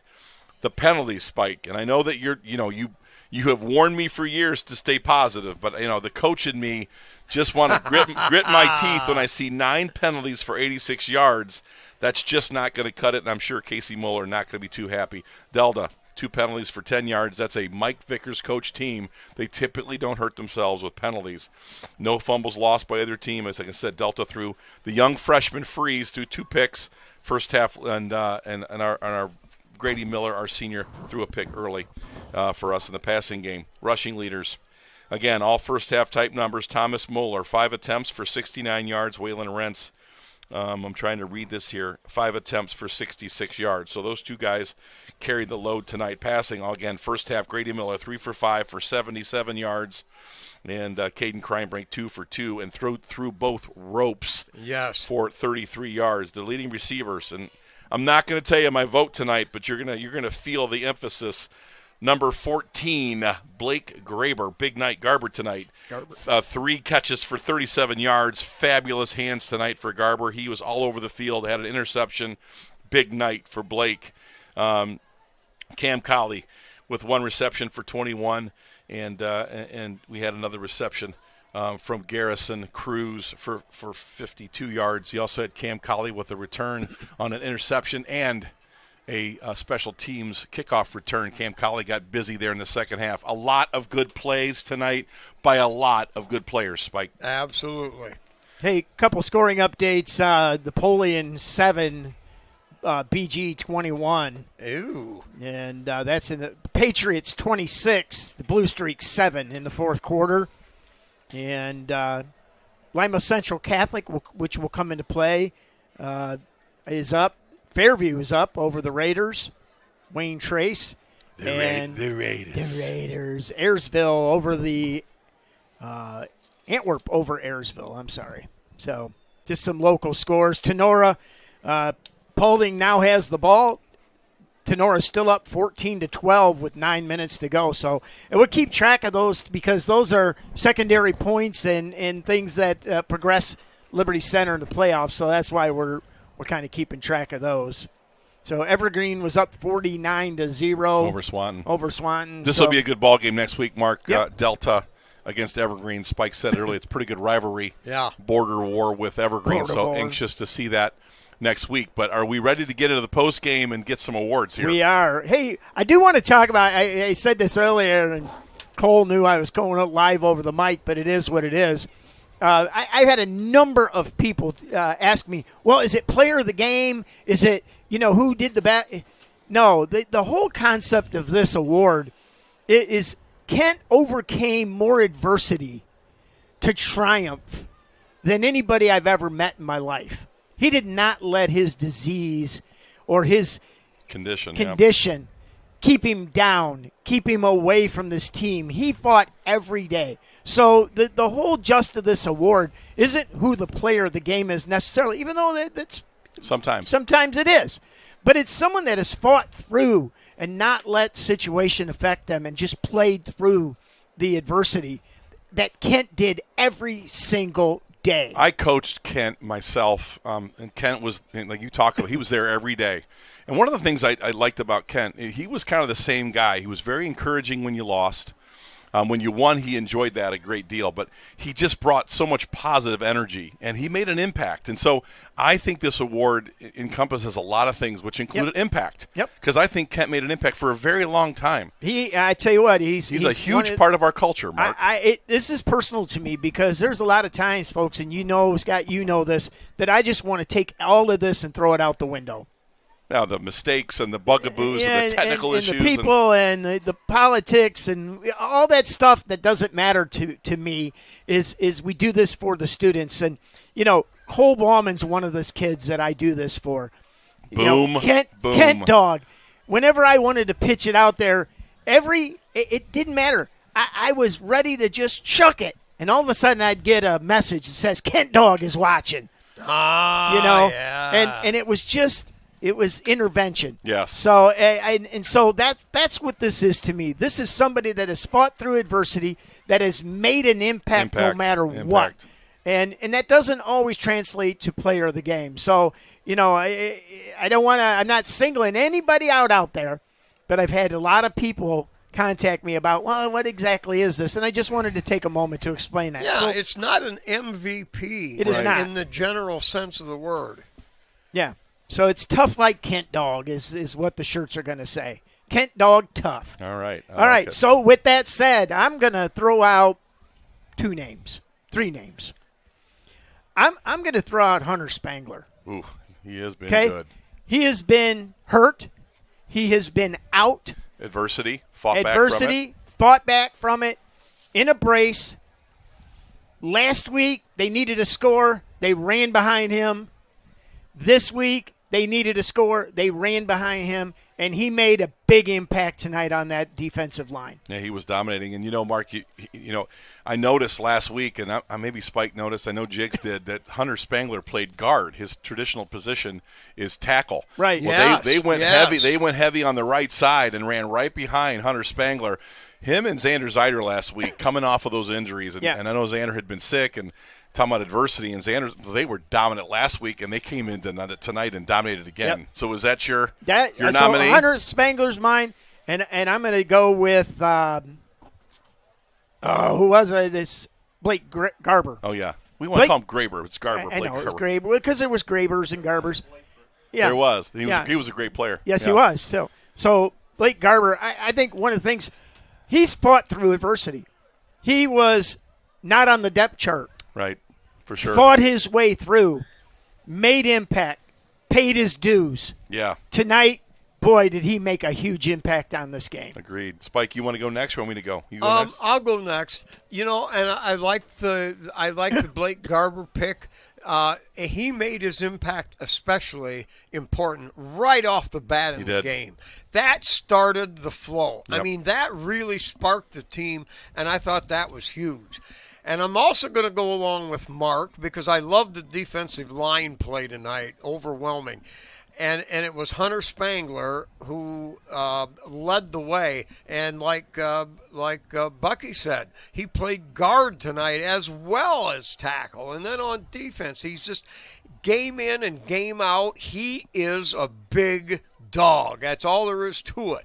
Now, those are my two. You could have just said, what Mark said. Yeah, but no, I got to tell about He's got some flowers to give out. Guys, I've been thinking about this one this week because I knew that what Delta wanted to do, the respect we had for Mike Vickers, and he's building something here. And this is a big game for me. As I shared a story earlier, we were 0-10 in 1985 and took our lumps. And this Liberty Center team is just the opposite of that. They took their record to 9-0, and I think they clinched – at least a tie for the end. And I don't think that Wasion's going to stop Liberty Center. That'd be 3 straight league titles. I've got a bunch of guys I love tonight. I love number 69, Kyler Kern, tonight. Now, there's a guy that has waited an entire career to get on the field to get reps. And his father's a Hall of Famer, won a state championship here in the program. The Kern name, Spike, I mean, what are we going to say? I mean, it is what it is. Kenzie Kern was a phenomenal player. A story about Kenzie I think is important for context for Kyler. Kenzie Kern was a running back because his great brother, Keith Kern, was a running back, and Barry Kern, and uncles and the legacy, and we had to make him a center to be a better football team, and he did that and became an all-Ohio player by doing exactly what he's supposed to do, giving up himself to become a great player. Kyler Kern has kind of done that for me. He's a guy that did not see a lot of snaps throughout his career, and I love the pay your dues. That really hit me. And Kyler Kern, number 69, he might not be Mark Gastineau or Lawrence Taylor or whatever, but he played great tonight, part of that defensive line. Cam Colley, explosive plays all over the field. I love Clayton Seal. You did a great job of profiling Clayton Seal tonight, a little bit about what about the center? What's his job? And we got into the progression that Clayton Seal gets into, and he's a phenomenal downfield blocker. Grady Miller in the passing game turned a corner tonight. Yes. I love Hunter Spangler. I thought he was phenomenal tonight. But my number one guy here, and there's a bunch of dudes, number 14, Blake Garber, I thought tonight he did exactly as you said. He turned the tide on defense with his interception. He made great tackles, and the catches he made were fantastic. The one catch I thought really signified his great night was Caden Kreinbrink threw a ball basically inside the hash, and he got down and dug that thing out. It was thrown perfectly, caught perfectly. First down, Liberty goes on to score. So my guy is Blake Garber, but a lot of really quality performances tonight in this game. Yeah, and I think it's important that we all had somebody that made an impact for sure, and fought through it. And I don't know. You want me to pick tonight? I tell you what. I want to add this into this. I'm going to stick with my 2 picks. Although I loved your input there, Scott. You touched on some more guys that are just big dogs, but. if we ever have a chance, we can pretend like this was 2 games tonight, not 1. I say, because I like a unit doing it, I say we make a duo picks tonight for the big dog of the game. Let's have big dogs of the game. Plural. And yes, plural. Hunter Spangler and Blake Garber. I love that idea. That's what I was going to go with. I love it. What he said. Yeah, that's whatever Spike said. Great. I love it. Yeah, I love it. So the big dogs of the game tonight, Blake Garber, number 14, with his great offensive and defensive. And then Hunter Spangler, big number 75, the anchor tonight, will take the big dog. And the shirts have been printed. Uh-oh. Here we go. So you will see those. We'll put them out on our social media. We'll get them to the guys. They're actually, I gave them the list of who won it. 3-Court already knew their sizes, so we'll get that made up, and we'll get those to those. So, all right. Well, I don't know. There's not much left here, Spike. 49-7. I think we said everything we can, so take us home. All right. So, in reflection of an old radio broadcaster, a great friend of mine and a man who really mastered it back in the 50s, 60s, 70s, and 80s, Marv Sebring. And I have to admit, I copied most of his closeout, so I'll give it again. And thanks to you, Marv, for being a great way to blaze the trail for all the airings that have been going on since then. But anyway, 49-7, Liberty Center moves to 9-0, and with that, everybody, it's good night and good Tiger sports. Woo! Indians down 3-1. Well, I'm not an Indian fan, but I know I don't root for the Yankees ever, so.